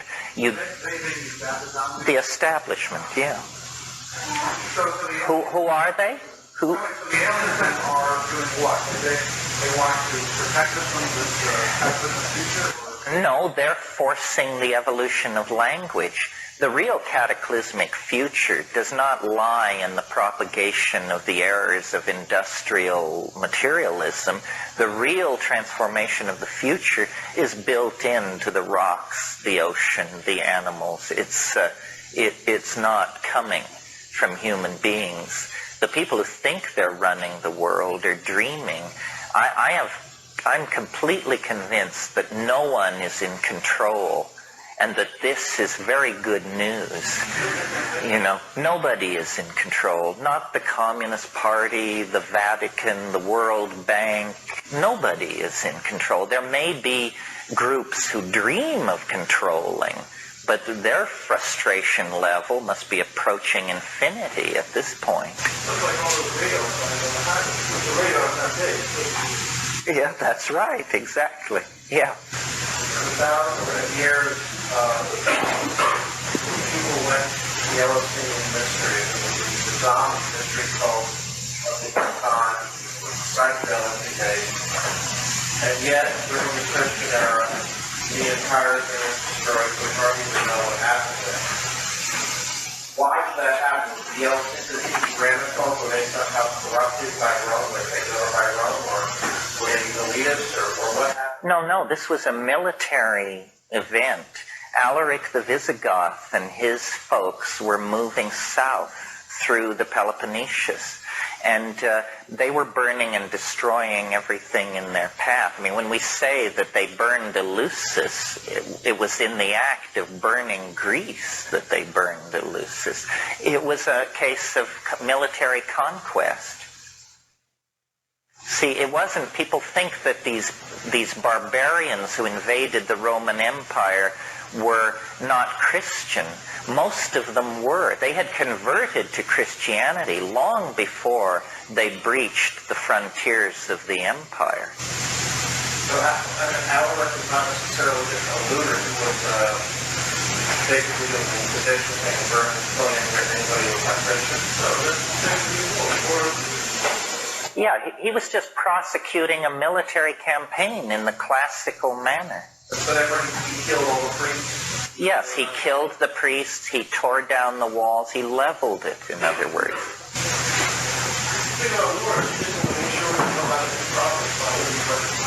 That's right, scorched earth.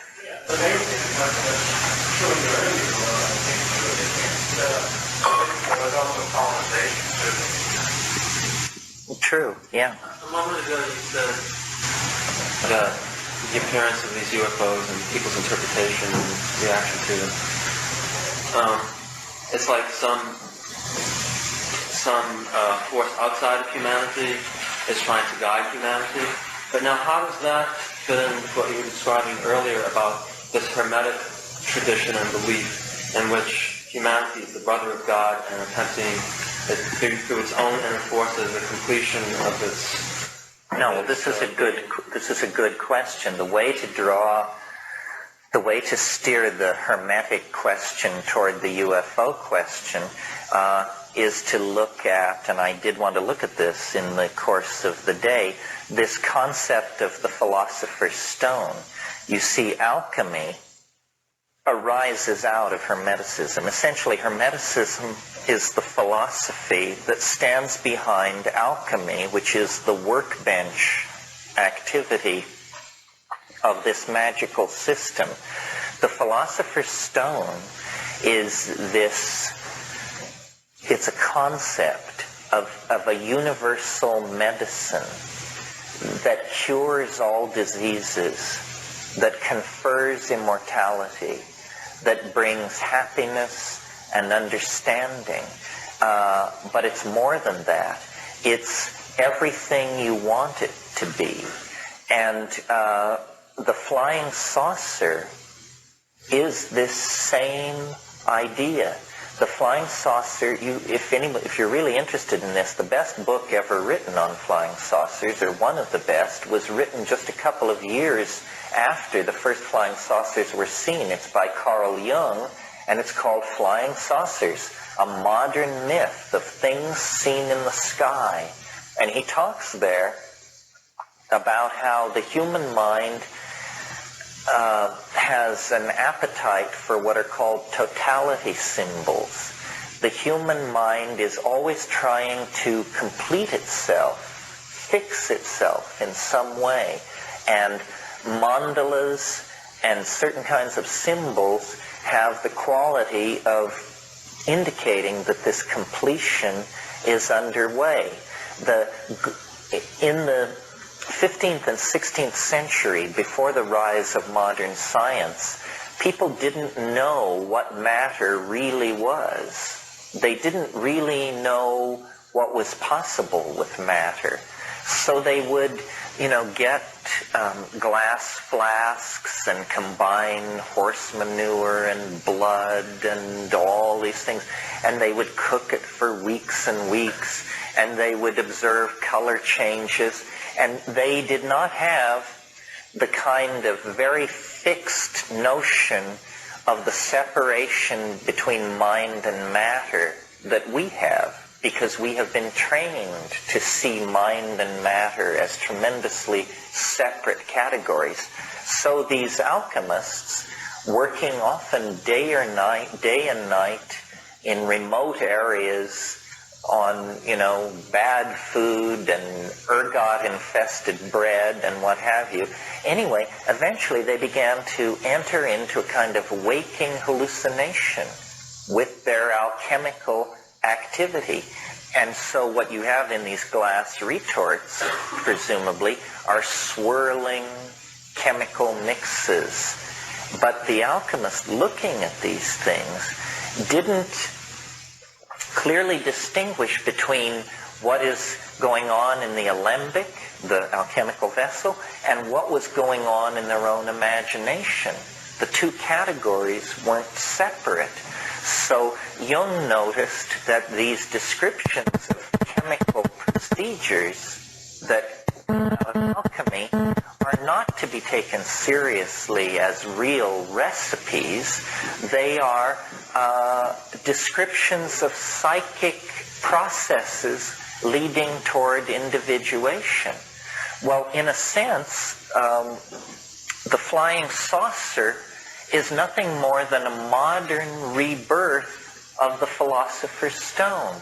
I mean, the flying saucer is the universal panacea at the end of time. It's the thing which cannot exist, but which does exist, and which, if we could obtain it, everything would be different. You see, we've swapped out elementals for aliens. And we've swapped out the philosopher's stone for the flying saucer. Nevertheless, if we were to attain the flying saucer, it would be the equivalent of these 16th century people obtaining the philosopher's stone. We are so bound into the concept of the fixity of matter and its separateness from us as a mental category that we really rarely exercise our imagination in the way that that these early people did. For us, everything stands still. I mean, it's a mental exercise you should do for yourself sometime, is imagine that you had a material that could do anything. This is what the philosopher's stone is. It's a material object, and it can do anything. Well, what do I mean by anything? Well, if you needed to go somewhere, you could take this material and stretch it out, and then sit on it, and it would fly. If you were hungry, you could eat it. If you needed to take a shower, you could stretch it a certain way and hold it above your head, and water would pour out of it. If you needed a piece of information, you could just address it and ask, like a visual telephone. See, we have created the philosopher's stone in the diffuse form of technology. We can do everything I just described: fly, talk to people at great distances, eat synthetic food, and so on. But we have solved each problem separately. Now, in a way, the computer is an interesting leap toward the philosopher's stone, because if you analyze what a computer is it's a machine which can do anything. You have to tell it what you want it to be. If you want it to balance your checking account, it can do that. If you want it to predict the weather, it can do that. If you want to play a game with it, it can do that. It's mind-boggling to realize that anything you can conceive of, the computer can simulate. The computer is the first in a long line, extending into the future from this point in time, of omnipurpose machines. We're going to move into a world where you don't have a telephone to call your friend, a fork to spear your meat, and a comb to tease your locks. You have one thing, and this one thing does whatever you need to have done. Technology is beginning to compress, and it will, of course, be a kind of computer, but it will be voice programmable to do anything. Well, this is a very hermetic ideal, and we are migrating toward this kind of a fusion of possibilities. This is the secret of how to dematerialize culture. Make machines which can do more than one thing. Make machines which can do thousands of things, but always return to being a little ball or a little box or something. Yeah. Kind of what you're saying now is interesting when you talk about Dee and his adherence to the magical condition. Can you tell me just a little something about Newton and the destruction of physical cult? Yes, well, Newton is an interesting figure because, Newton is the great father of modern science, and he was the one who figured out that you could use the calculus, that the calculus was, not only figured it out, developed it, that the calculus was a tool for solving a kind of multivariable problem that up until the invention of the calculus, nobody had a clue. And modern science runs almost entirely on the calculus and the various techniques that have been derived out of it, like partial differential equations and that kind of thing. But you're right, Newton himself was a man with a foot in two worlds. He was a thoroughgoing occultist. His alchemical experiments and notebooks were voluminous. And yet he was the founder of one of the founding members of the Royal Society. And the Royal Society was really the first think tank. It was a very modern institution. And so in the character of Newton, we see the magical mentality and the modern mentality welded into one individual. There are other cases like this. Off and on over my lifetime, I'm working on a play about Michael Meyer, who was a great alchemist. And it's a complicated story, but I'll just give you a little bit of it. Anyway, Michael Meyer was the greatest alchemist of his age, and he was implicated in the Rosicrucian Enlightenment and so forth and so on. And there were a group of people around Frederick the Elector Palatine of Bohemia who wanted to establish a Protestant alchemical kingdom in Europe in the early 17th century, around 1619.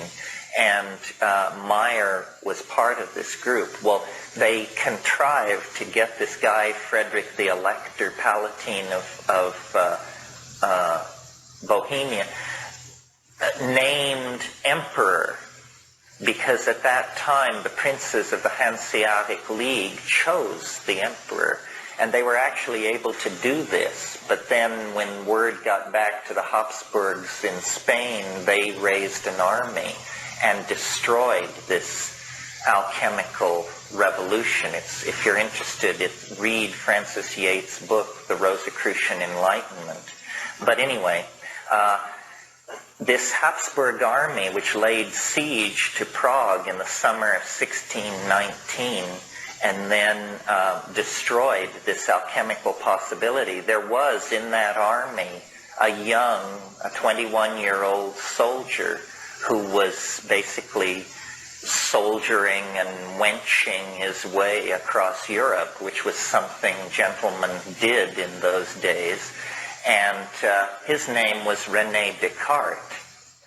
And after the fall of Prague, I can't remember the exact date, but I think it was in early August of 1619, this Habsburg army was retreating across southern Germany, returning to Spain, and they pitched their tents at Ulm in southern Germany, which, strangely enough, keep your eye on those coincidences, folks, would be the birthplace of Einstein some centuries later.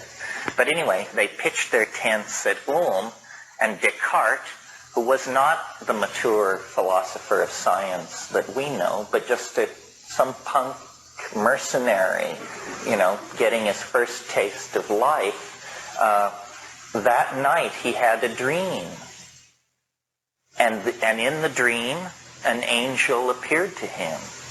And the angel said, "The conquest of nature is to be achieved through measurement and number."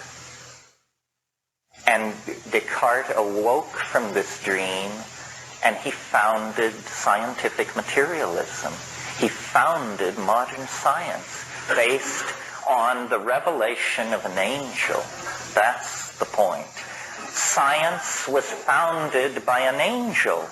It's no different from Mormonism, for crying out loud.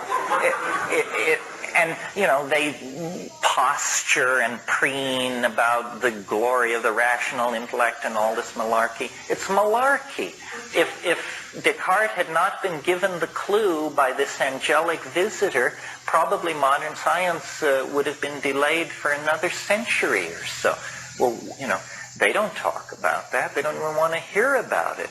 And there are many instances in the history of science where these kinds of things have gone on.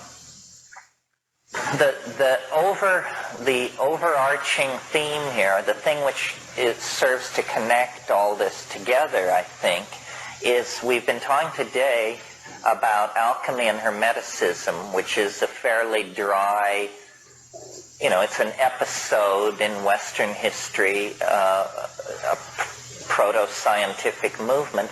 And yesterday we were talking about how time is moving inevitably toward the production of some kind of transcendent object, or the coming into awareness of a kind of transcendent object. Well, the connection between these two notions is the idea that history itself is a kind of alchemical process. You see, the idea that lies behind alchemy is that the alchemist can somehow step in as nature's helper and cause natural processes to occur very quickly. Because the belief in medieval Europe concerning, for instance, precious metals and stuff like that was that these things actually grew in the earth. And in a sense, they do. I mean, they accrete very, very slowly over time. So the idea that lies behind alchemy is the idea that if you could speed time up, then the processes which require millions of years in the earth could perhaps be achieved in years or months if you knew how to speed up time. Well, the goal of alchemy was the production of the philosopher's stone, this transcendental material, the universal panacea. What I've been saying here in all these lectures is that the goal of human history is the same thing. Therefore, human history is an alchemical process of some sort. Human history is the story of the descent of spirit into matter, or the ascent of matter into the domain of spirit. It's something like that. And the speeding up quality of it, that's what we bring to it. History is the catalyst of nature, which is interesting because, do you see, in this metaphor, it casts us in the role of those little elemental tykes. In the great alchemy of the redemption of the world, we are the elementals. And we are causing a process to take place which will accelerate the emergence of the end state before it might ordinarily have happened. So the idea is that history itself is an invoking and a moving toward a fusion with this alchemical mystery, which is then a coincidentia positorum. It means that the words used to describe the alchemical goal can be used to describe the historical goal. So the historical goal is then legitimately describable as coincidentia positorum, union of opposites, universal panacea, the diamond body. All of these alchemical metaphors of completion are metaphors which, if we would but awaken to the spiritual dynamics of history, we could enunciate these things as a goal. I mean, imagine if the stated goal of global society were to produce a universal panacea. That means peace of mind for everybody, health and happiness for everybody. You see, it's weird. Millenarian or eschatological thinking has remained with us even though ideological styles have changed. Marxism is a thoroughgoing millenarian cult. I mean, the withering away of the state is no less metaphysical a concept than the universal panacea at the end of time, and I dare say a good deal less likely. So we may have, transcended Christian eschatological dreams, but we still are infected with utopian aspirations, and secular utopianism has never been more strong. It's just that it's now couched basically in the terms of Christian Democrats or something like that.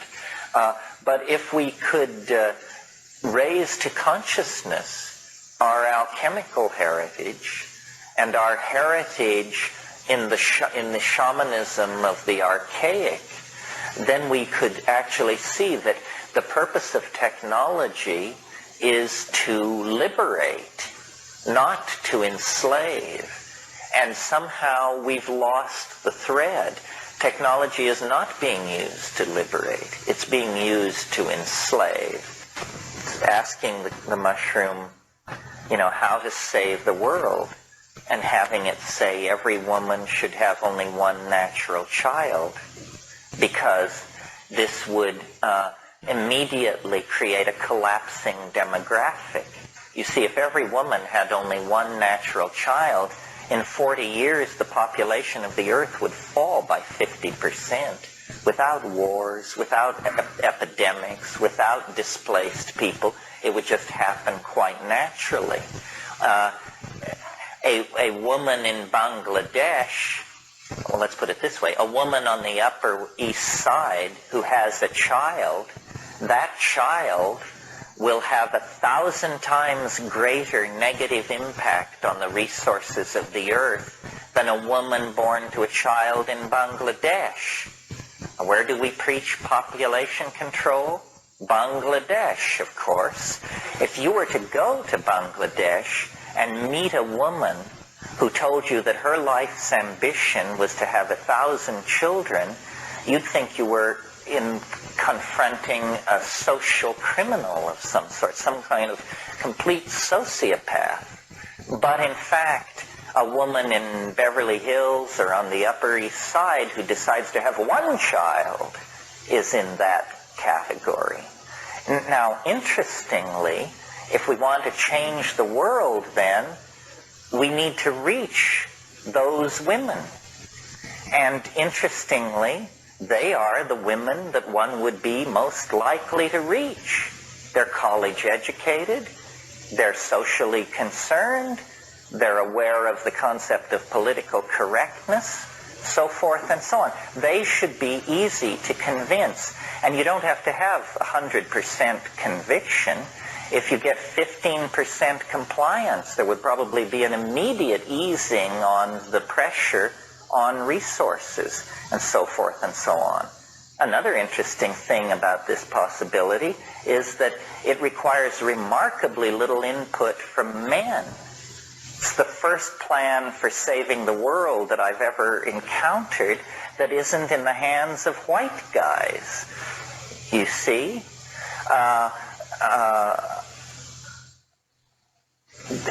Now, people object to this by saying that you don't understand. Numbers are power. A political power base is defined by numbers. But this can't be true. If that were true, China would be the most powerful nation in the world, with India second. So that isn't it. I'm in awe of the mushroom's cleverness, because what this suggestion seems to imply is that we can serve ourselves and serve humanity without any kind of conflict. Because one could go to this hypothetical woman on the Upper East Side and say, how would you like to have a vastly expanded disposable income and a tremendously larger amount of leisure time and authentic status as a political hero at the forefront of the battle to save the planet? For crying out loud. Be richer, make your life easier, and be a hero. You can hardly miss. Now, why are we not hearing about this from any quarter of society? Because I think most people think, actually, that there are no solutions. They think we're just going to run this baby right over the edge of the cliff and that'll be the end of it. Well, when you point out that something as simple, as voluntary, as limiting your reproductive replacement to one child would chop the population of the earth in half in 50 years, people are stunned. They never thought of that. These kinds of things need to be considered. Now, when I ask myself, why aren't people embracing this, and this goes back to what I said before the break, I think they're not embracing it because probably white guys can't figure out how to make a buck in a situation of collapsing demographics like that. Capitalism views us all as consumers. And it wants more consumers. The more consumers there are, the scarcer stuff will be. The scarcer stuff is, the more you can charge for it. The last barrels of petroleum will probably be sold for $50,000 a throw. And another objection that people raise is they say, well, it's terrible to have only one child. Children need other children. Well, do you know what the present accommodation is? Most people have 2 children. Did you know that no society on earth has ever idealized the having of 2 children? It's a totally synthetic, artificial idea put in place by the Industrial Revolution so that for the convenience of the managers of the industrial state. Having 2 children, I have 2 children, it's a terrible idea. Do you know what happens if you have 2 children? They fight like cats and dogs. Do you know how many children the average family had in 1800? 10. So to think that by having 2 children you have somehow participated in a natural, ages-old family structure is just a bunch of malarkey. It's absolutely untrue. Well, if it's absolutely untrue, then let's go to 1 and save the earth. This is for those of you who don't think that the message of just sit back and watch it happen has any efficacy. Well, then if you really want to do something, no political act you would ever commit yourself to would have the positive consequences for suffering humanity that deciding to limit your reproductive ability would have. Yeah.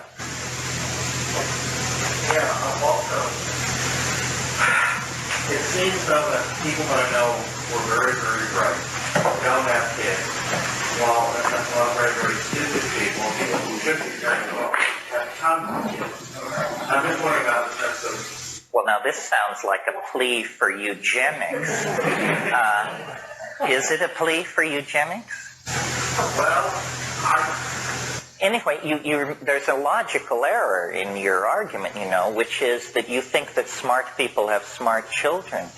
Genetically speaking, this is not necessarily true. I mean, there's a gene reshuffling that happens. Often smart people attain their smartness through a kind of accumulation of recessive genes, and the next generation will be peculiar in that family. You don't want it, you can run it off the edge. The thing I like about this suggestion from the mushroom is that it's non-coercive. We can think of many plans to save the world if they would just give us absolute power to order everybody around. But here's a plan where men really recede into the background. Now, women have always, within the context of modern feminism, have lamented their powerlessness to do anything about the male-dominated world. Here's something that they could do that would place them at the cutting edge of the reshaping of planetary civilization. And they don't have to get permission from anybody. So what about it? It's there to be done, yeah. I was listening to the eugenics because that painted for the scientific and racist background. But before you're talking about possibility of genetic factors involved in the shamanic predisposition, and while if that proposal was coming from, say, new kids on the block, I'd be very pleased with it.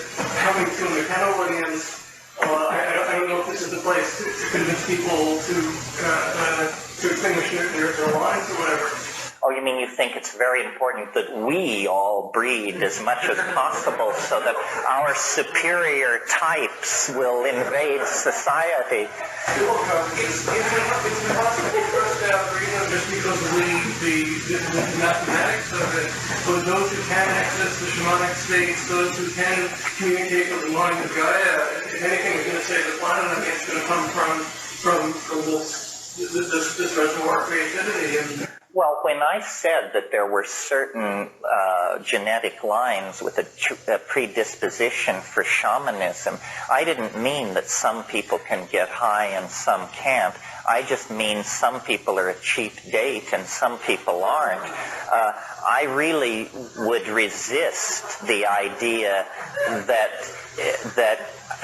only some people can access these things. I think the great power of psychedelics is that they're democratic. You know, Tim Leary used to say, when in doubt, double the dose. And that'll eradicate any of these genetic predisposition arguments in a hurry. It would be a very interesting world where populations were dropping. You see, it's capitalism, I can't say this enough, is not in our interest. I mean, suppose we were to start, women were to start only having one natural child. Very, very quickly, every time you went to your mailbox, you'd get a letter from a different attorney somewhere in the world telling you that a distant cousin you had forgotten about had just died and that you were his only surviving relative, and you've just inherited more land, more houses, more cars, more investments. Because if you chop the population of the world in half, you don't have to be Einstein to see that everybody generally is going to have twice as much disposable stuff. Here.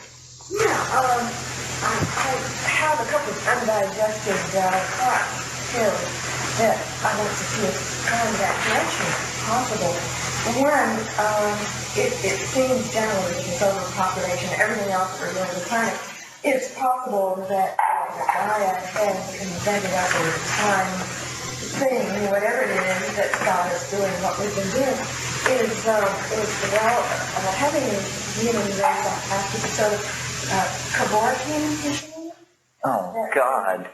You mean that we're the suicide species? Yeah, because, let's say, it sounds like from what you're saying that it would be a pretty good idea, and I don't believe this all my life, looking at what human beings do to each other, not kind of what we've done to the earth. And I want to take a jump. I said this book is not well thought out, but the thing that interests me is the unmaterialized thought becoming material. Okay, it's happened. Maybe it had to happen because this is life and nothing is impossible to life. So it happened, and then God says, okay, enough, and is somehow contributing with it. Well, but in that case, don't you think then that Gaia must be very alarmed that every day now in the Soviet Union more and more thermonuclear weapons are being decommissioned? Absolutely, because, as we hear, the volcanoes are increasing, especially underwater. Off Oregon, 20-some were discovered. And well, the Earth is perfectly capable of raising outrageous hell without us triggering a nuclear war. It doesn't think it hurts, that it must be a sort of displacement. Well, I'm not sure exactly. As I said, we don't know what we're for. Maybe we are a suicide machine. My faith is that we're just slow to get rolling, and that once the battle is joined, once every person on Earth realizes that we're in a battle for planetary survival, then people will get with the program. It's just that things aren't bad enough yet. What about what you showed us yesterday, the graph showing the acceleration? Well, we don't know what lies beyond that omega point. That's the next question I wanted to... I was hoping to sort of get back to that, but how do you get from here and there? Through all the thought forms, through all the stuff that we hear, from moving and ring and so on, and what's happening.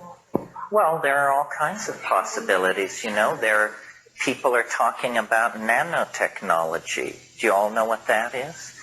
That's this idea that all machines could be made so small that you can't see them. And and if you could make machines that small, it's conceivable that you could actually dematerialize human beings in some way. And we could all, if we were all the size of a proton, we could store everybody in a grapefruit buried on the backside of the moon. There are many different forms of escape. One of the puzzling things, we've talked a little bit about this asteroid strike that wiped out the dinosaurs. Well, the people who don't believe that it happened, their best argument is that the fossil record seems to show that there was a dying off of species right before the asteroid struck. Over quite a long period of time, like over 1 million years or so, there was a dying going on, and then this asteroid struck. And I've thought, wouldn't it be weird if what the solution to the 20th century's problems is to establish a reservation 65 million years in the past, 25,000 years across, and everybody goes and lives there, and the whole thing is situated right in front of the asteroid impact, so that no record of it survives, so that we are not confused by its existence. In other words, your grandchildren may live in a world that existed before you were born. Do you see how that could be? We could escape into time. We could escape into the quantum mechanical realms by becoming the eensy-beensy option. Maybe we're going to invent an engine, the equivalent of the spin dizzy in James Blish's novel Cities in Flight. If it could invent a spin dizzy engine, we could build a starship and just leave the Earth. There are many, many possibilities. The pressure has not yet come on. I mean, we're led by jackasses. We don't bother with our political processes, but let the pressure come on, and I think people will make greater demands of their political institutions. And the pressure is going to come on. One thing I'm confident of is things are going to get worse before they get better. I find myself in the position of sort of cheering it on, because it is going to be a forward escape. There's no going backward. Things must get worse before they get better. I remember when 3 Mile Island happened. I mean, I was, melt down. If this thing can vent a toxic cloud that makes Washington, D.C. uninhabitable, we'll get action.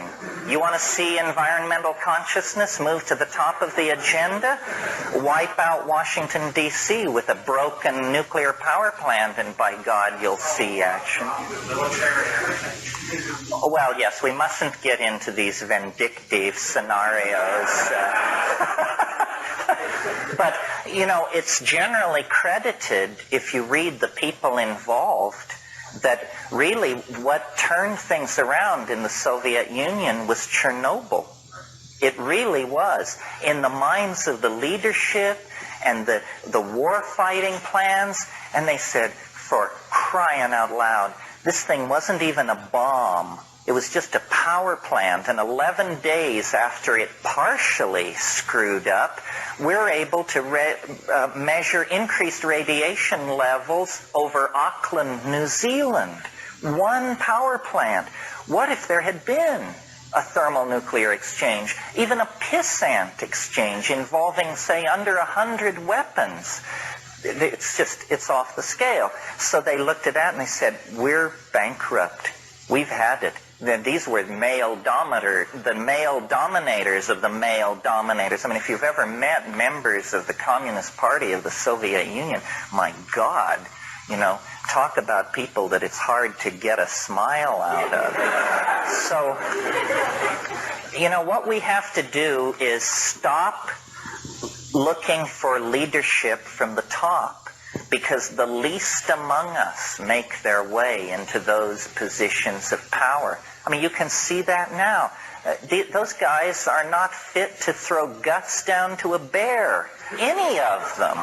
And so, what we have to do is knock off this fantasy of being citizens inside a democratic state. I mean, what we are the propagandized masses inside a fascist dictatorship.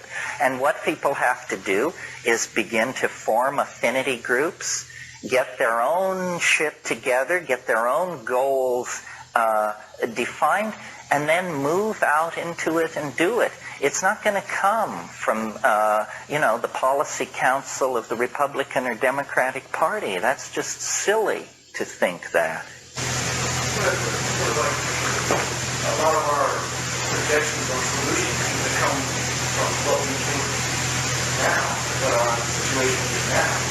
But when you think, it's almost like you have to take yourself out of the situation and see more of the dynamic.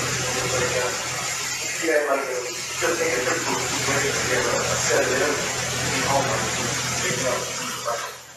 stacking up on weapons, so that you could take this person out, just decorate the environment.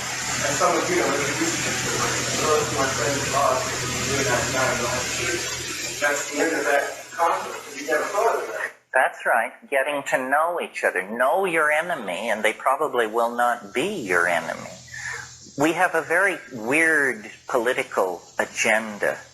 I mean, for instance, I don't want to get into an air-clawing rave about this, but I feel as a person who was raised Catholic that I have a certain license to criticize my own subgroup.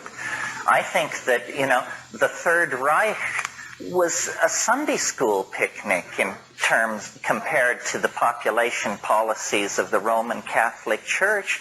They will shove millions of people per year into poverty, disease, and death in the pursuit of a theological doctrine that nobody understands the sense of. In a civilized political environment, those people would be placed under immediate arrest, just like we did the leadership of the Nazis. I do not understand how you can call yourself pro-life when the policies that you espouse mean planetary death.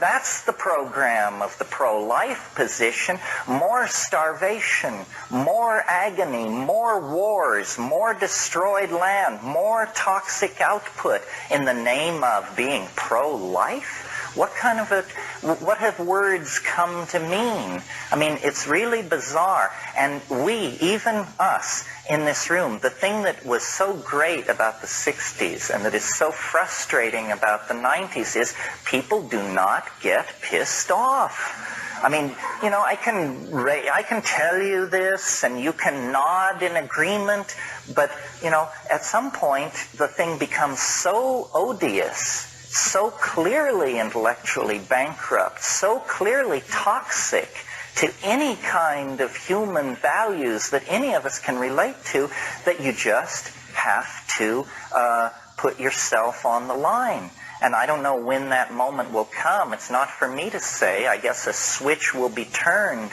in the unconscious. But there's enough evidence of outrage and muddle-headedness and outright evil around that sooner or later we're going to have to confront it. Otherwise, this is a sinking submarine.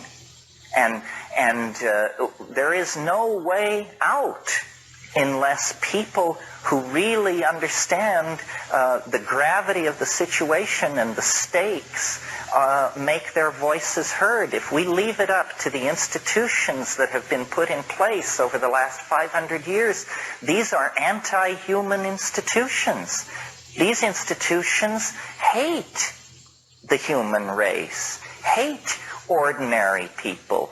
And until we wake up to this, we're going to be their victims. We're the marks. Well, how do you like being a mark? You can just take so much of that, and then you just finally have to stand up and say, enough. you know? And, yeah, JP.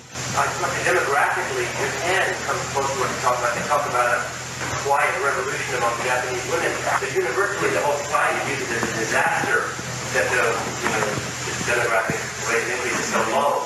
And no one comes out and actually says this might be a good thing. It's due to the catastrophe that Japanese women are having so few children. It's interesting. I'll bet, though, that there are sectors in Japanese society that carry a small smile around on their face because they know then that while the rest of the world sinks into food riots, epidemics, and propaganda, that they will probably be able to ride it through. The genius of the Japanese is that they have been living in an environment requiring careful resource management for centuries. They're masters of two things, resource management and long-term planning. We don't understand either. Our attitude is chop it down, move on, see what tomorrow brings. Well, there's a yawning grave waiting for people with those attitudes, yeah. And there's also, you offer some potential solutions for the problem. There's another problem that's captivated public attention, and that's education.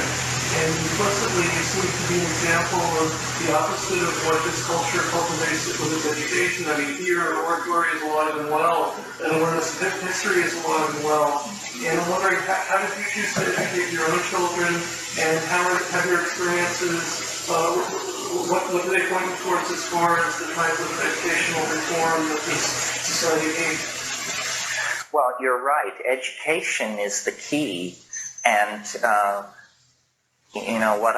it's just my opinion on this, but history is, to not know your history is to be amnesic. I mean, if you met a person who couldn't tell you where they were from 1970 to 80, you would define them as a fairly damaged person. But how many people do you meet who can tell you where Western civilization was between 900 and 1600? People don't know. So since they don't know, they can be fed any shit that is out there, and they don't know. They have no idea. So the way to gain power is to reclaim a command of history. And then you can, like for instance, I remember when the Vietnam War was breaking out, and I was in school at the University of California at Berkeley, and the professor said, we all have to read Thucydides. We all have to read about the war against Sparta, the war against Syracuse, which was in Sicily, and how it destroyed Greek democracy, and how it allowed the ascendancy of the dictatorship of the 30. And why did this happen? Because the Athenian citizenry could not understand the war aims, because the Athenian leadership didn't understand clearly what the war aims were. All the mistakes of the Vietnam War were repeated or occurred in this war, which was fought well before the year zero. But you tell most people to read Thucydides, and they just give you a strange look. Well, it's not because we want to be obscurantists or we want to carry on conversations like Cambridge intellectuals. It's because we want to know what to do with the future. And the first thing you do with the future is you don't make the stupid mistakes that were made in the past. Like this New Age thing amazes me. I mean, there are people who call themselves spiritual thinkers who think that the spiritual quest began with Madame Blavatsky, for crying out loud. Well, I've got news for you. People have been over this ground again and again and again. It always amazes me that people will give their loyalty to a guru who is obviously, a grab tailor and a tax skate and a jerk. And you say to them, well, have you read Plato? Or have you studied Nagarjuna? do you know what Moses Maimonides has to say about this? And say, why do you follow this guy? He probably hasn't even read these people. Do you know that there have been some fairly bright people around over the last 6,000 or 7,000 years? And yeah, they don't have a white limousine, or they won't invite you up to their place in the Hamptons or something, but they're good. And all you have to do is go to the public library and read this stuff. And people don't want that. They want flash. This very sincere people come to my workshops, and I realize that they want me to tell them this stuff. And because I guess this is better than sitting home on a Saturday afternoon and reading. But Plato said it a lot better than I'm saying it, and so did a lot of other people.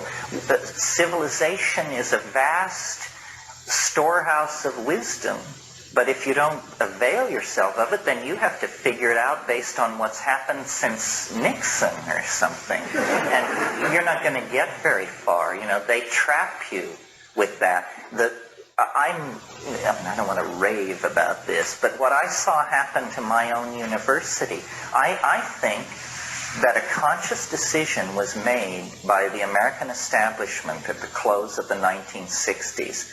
And what they said to themselves was, this idea of universal education and an educated citizenry, this we don't like. We see now what happens when you educate your citizens. They figure out the game, and they come to you with their plans for reform and how to make it better. So I was like among, at least at the University of California, I was among the last people to go through that university where the goal was to inform you about the nature of the enterprise called Western civilization. And after that, what they got into was this MBA, data entry, all this stuff. The universities became trade schools. And what they give you is video games. You know, they give you TV, video games, and they give you a skill. And you say, well, now you're a level 3 data enterer, and we're gonna give you $35,000 a year, and please shut up about it. That's it. You've been brought inside, but we're not interested in your opinions. We're giving you a life, we're giving you a trade, and we'll be giving you some orders downstream, and by God, you better snap to when the moment comes. This has nothing to do with democracy. This is fascism, is what it is. How much you earn is how much you can learn. It's the same thing. Yeah, everything is commoditized.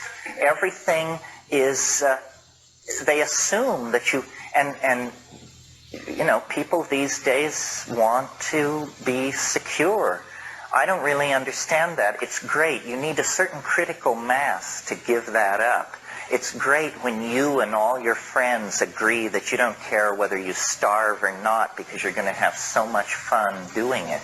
But it's hard to reach that place by yourself because it's not very much fun. But, you know, it's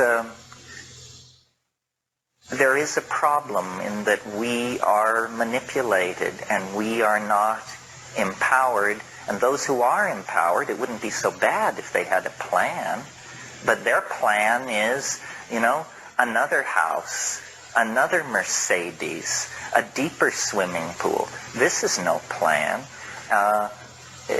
And so it's up to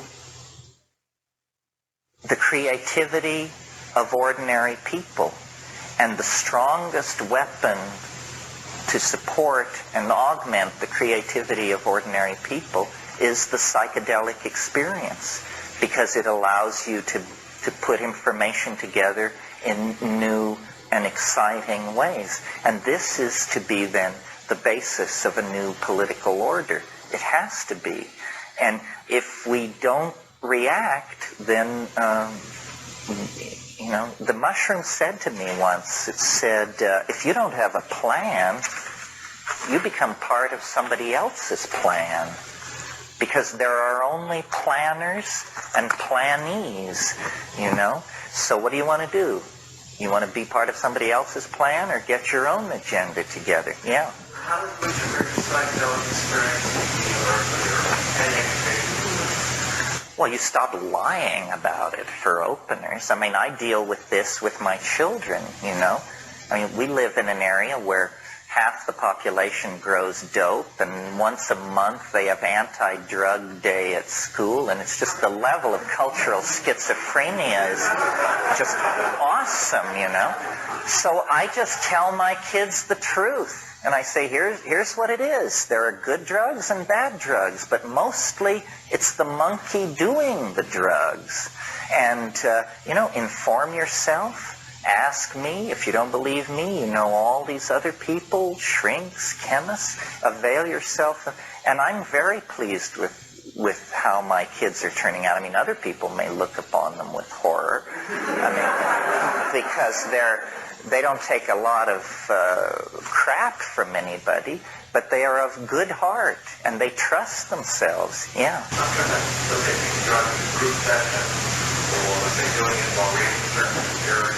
Well, no, the thing to do with the drugs on that level is let's unshackle psychotherapy and stop having it be this playpen game and actually get it into play. Psychotherapists are an incipient shaman class. I mean, obviously they aren't all, but that's the place to start. People who want to help people, people who have a portion of a medical education, and people who are interested in the dynamics of the mind. If we all came up through a series of initiations where, you know, you were exposed first to this and then to that and then led on, and always educated going in and always debriefed coming out, then these things there would be no problem. We're just so weird about human nature. I mean, the sex thing has just been even mildly dealt with in the last 50 years, and we forget. You know, people I don't know. I mean, it's just weird. People barely knew where children came from until the 20th century. I mean, sex was very, very chancy and iffy and occasional. And you read the biographies of the people who created Western civilization, and they're mostly weirdos of some sort because they were bent by the sexual mores of the world they were living in.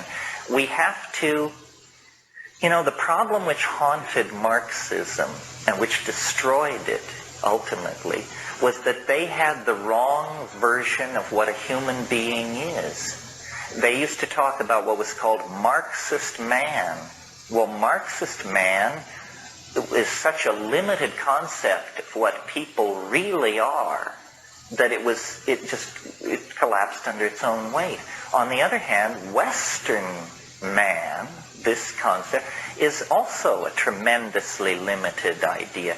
We deny our roots in the animal body. We deny our roots in the life of the imagination. Terrified of sex, you know, you have to do it in one position, and it has to be a guy and a woman, and it has to be within the confines of marriage and all this stuff. This is what was happening until very recently, and still goes on, believe me, with enormous vehemence in a lot of places. And now drugs. I mean, drugs clearly are about human nature, and the model of human nature which this society has deified makes it a pathological act, a sin and a crime to alter your own consciousness. This doesn't make any sense. We are at war with ourselves, and we're losing.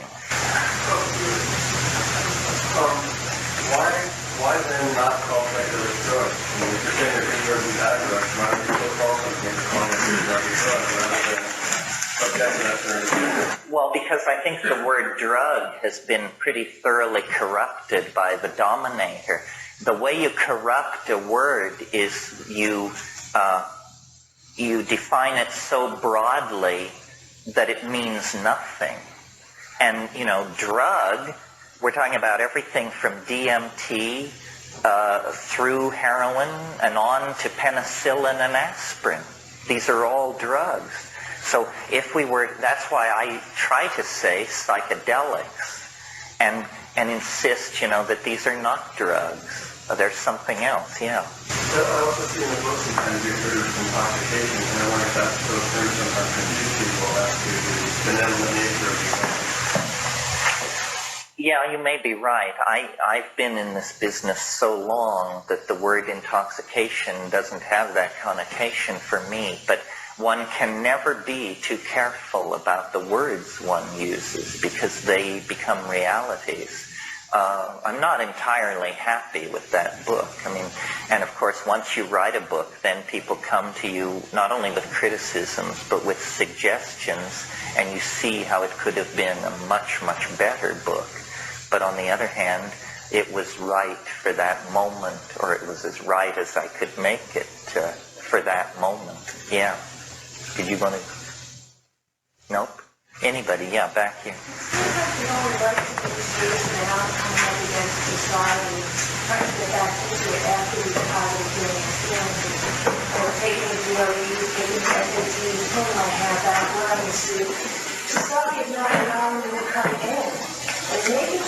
So how can I do it from without? Or this is just what I do go from being in someday, 20 years, I know it's real, it's expressed, and I know that.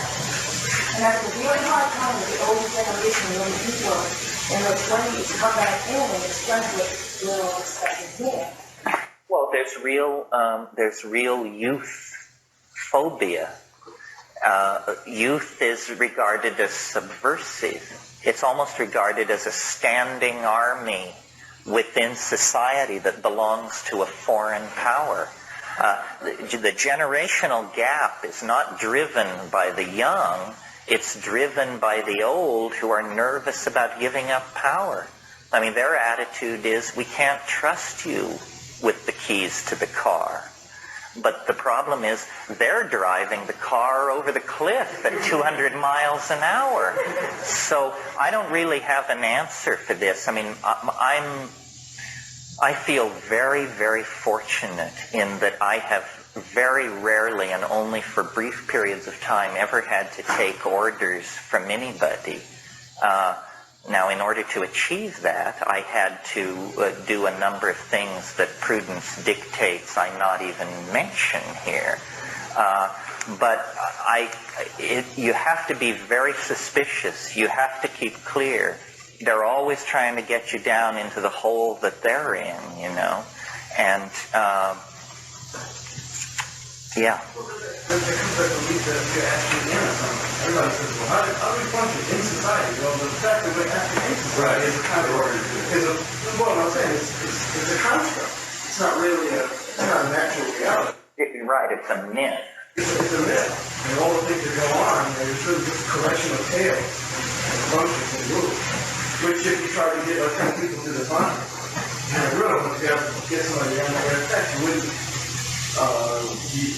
be able to get a consistent explanation. But the idea is that the thing you're talking about getting yourself out of is not the society so much, it's the economic continuum. So now I don't have to answer to my boss, or I don't have to answer to my landlord if he doesn't have to answer to myself, or I don't have to. It's like a chain of command. There's something like a bunch of people would drop out. You eliminated that one part, the economic. Obviously, so you're set up as somebody else's economics. Just being like Lisa, you just jump and go instead.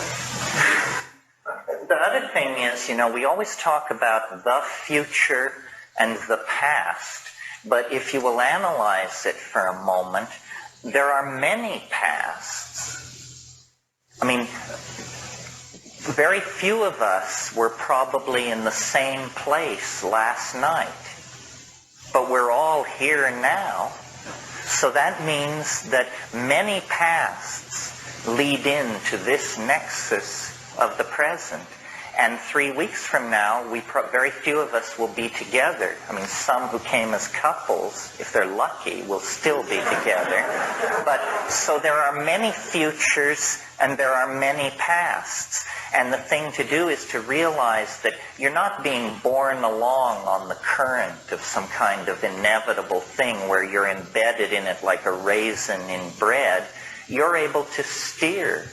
You know, you're able to steer away from things that are bringing you down, and you're able to make alliances and relationships with things which support you. It's all about personal empowerment.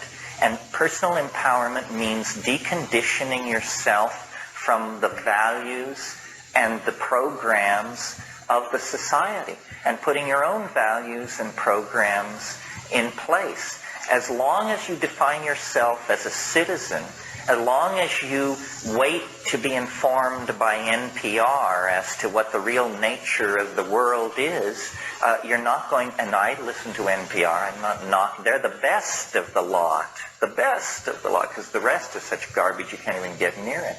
But nevertheless, I notice on NPR an enormous amount of whining. What you have to do is realize that you are what I call, or that the thing to shoot for is what I call extra-environmentalism. You know how people sometimes say, I feel like a person from outer space? That doesn't sound like such a bad way to feel. That means that you see what's going down. You see the game that's being run, and you don't buy in. You know, they can't buy you with a Mercedes or business trips to Paris or something like that. You're smarter than that. It's a kind of controlled alienation, you know, where you actually cultivate extra-environmentalism. The great thing about an extra-environmental is that you're at home everywhere. Every place is your home. And therefore you are always comfortable. And you don't have to be with people of your class or your color or your earning capacity to feel all right. I think I said this at one point, but my namesake is the Roman poet Terence. And he wrote these really trashy little social commentary plays. But one quote of his has come down as fairly memorable. He said, I am a human being, therefore nothing human is alien to me, you see. And that's the thing where you accept the human, you become the extra-environmental. But when you're with the Japanese, you're perfectly able to accommodate yourself to their values and styles. When you're with folks in Lawrence, Kansas, you can come up to that measure. And it's a kind of shifting, it's a magical thing. It's a shamanic thing. You're a performer. You always move through these things with a sense that this is not who I am. This is not what I am. This is merely a response to the demands of the moment. Yeah. Why is that creation intended the reality to achieve that level? Well, because these realities are that in understanding. You know, like people say, one of the things I once said to the mushroom, why me? Why are you telling me all this stuff? And without hesitation, it said, because you don't believe anything. You don't believe anything. Belief makes it impossible to believe the opposite proposition.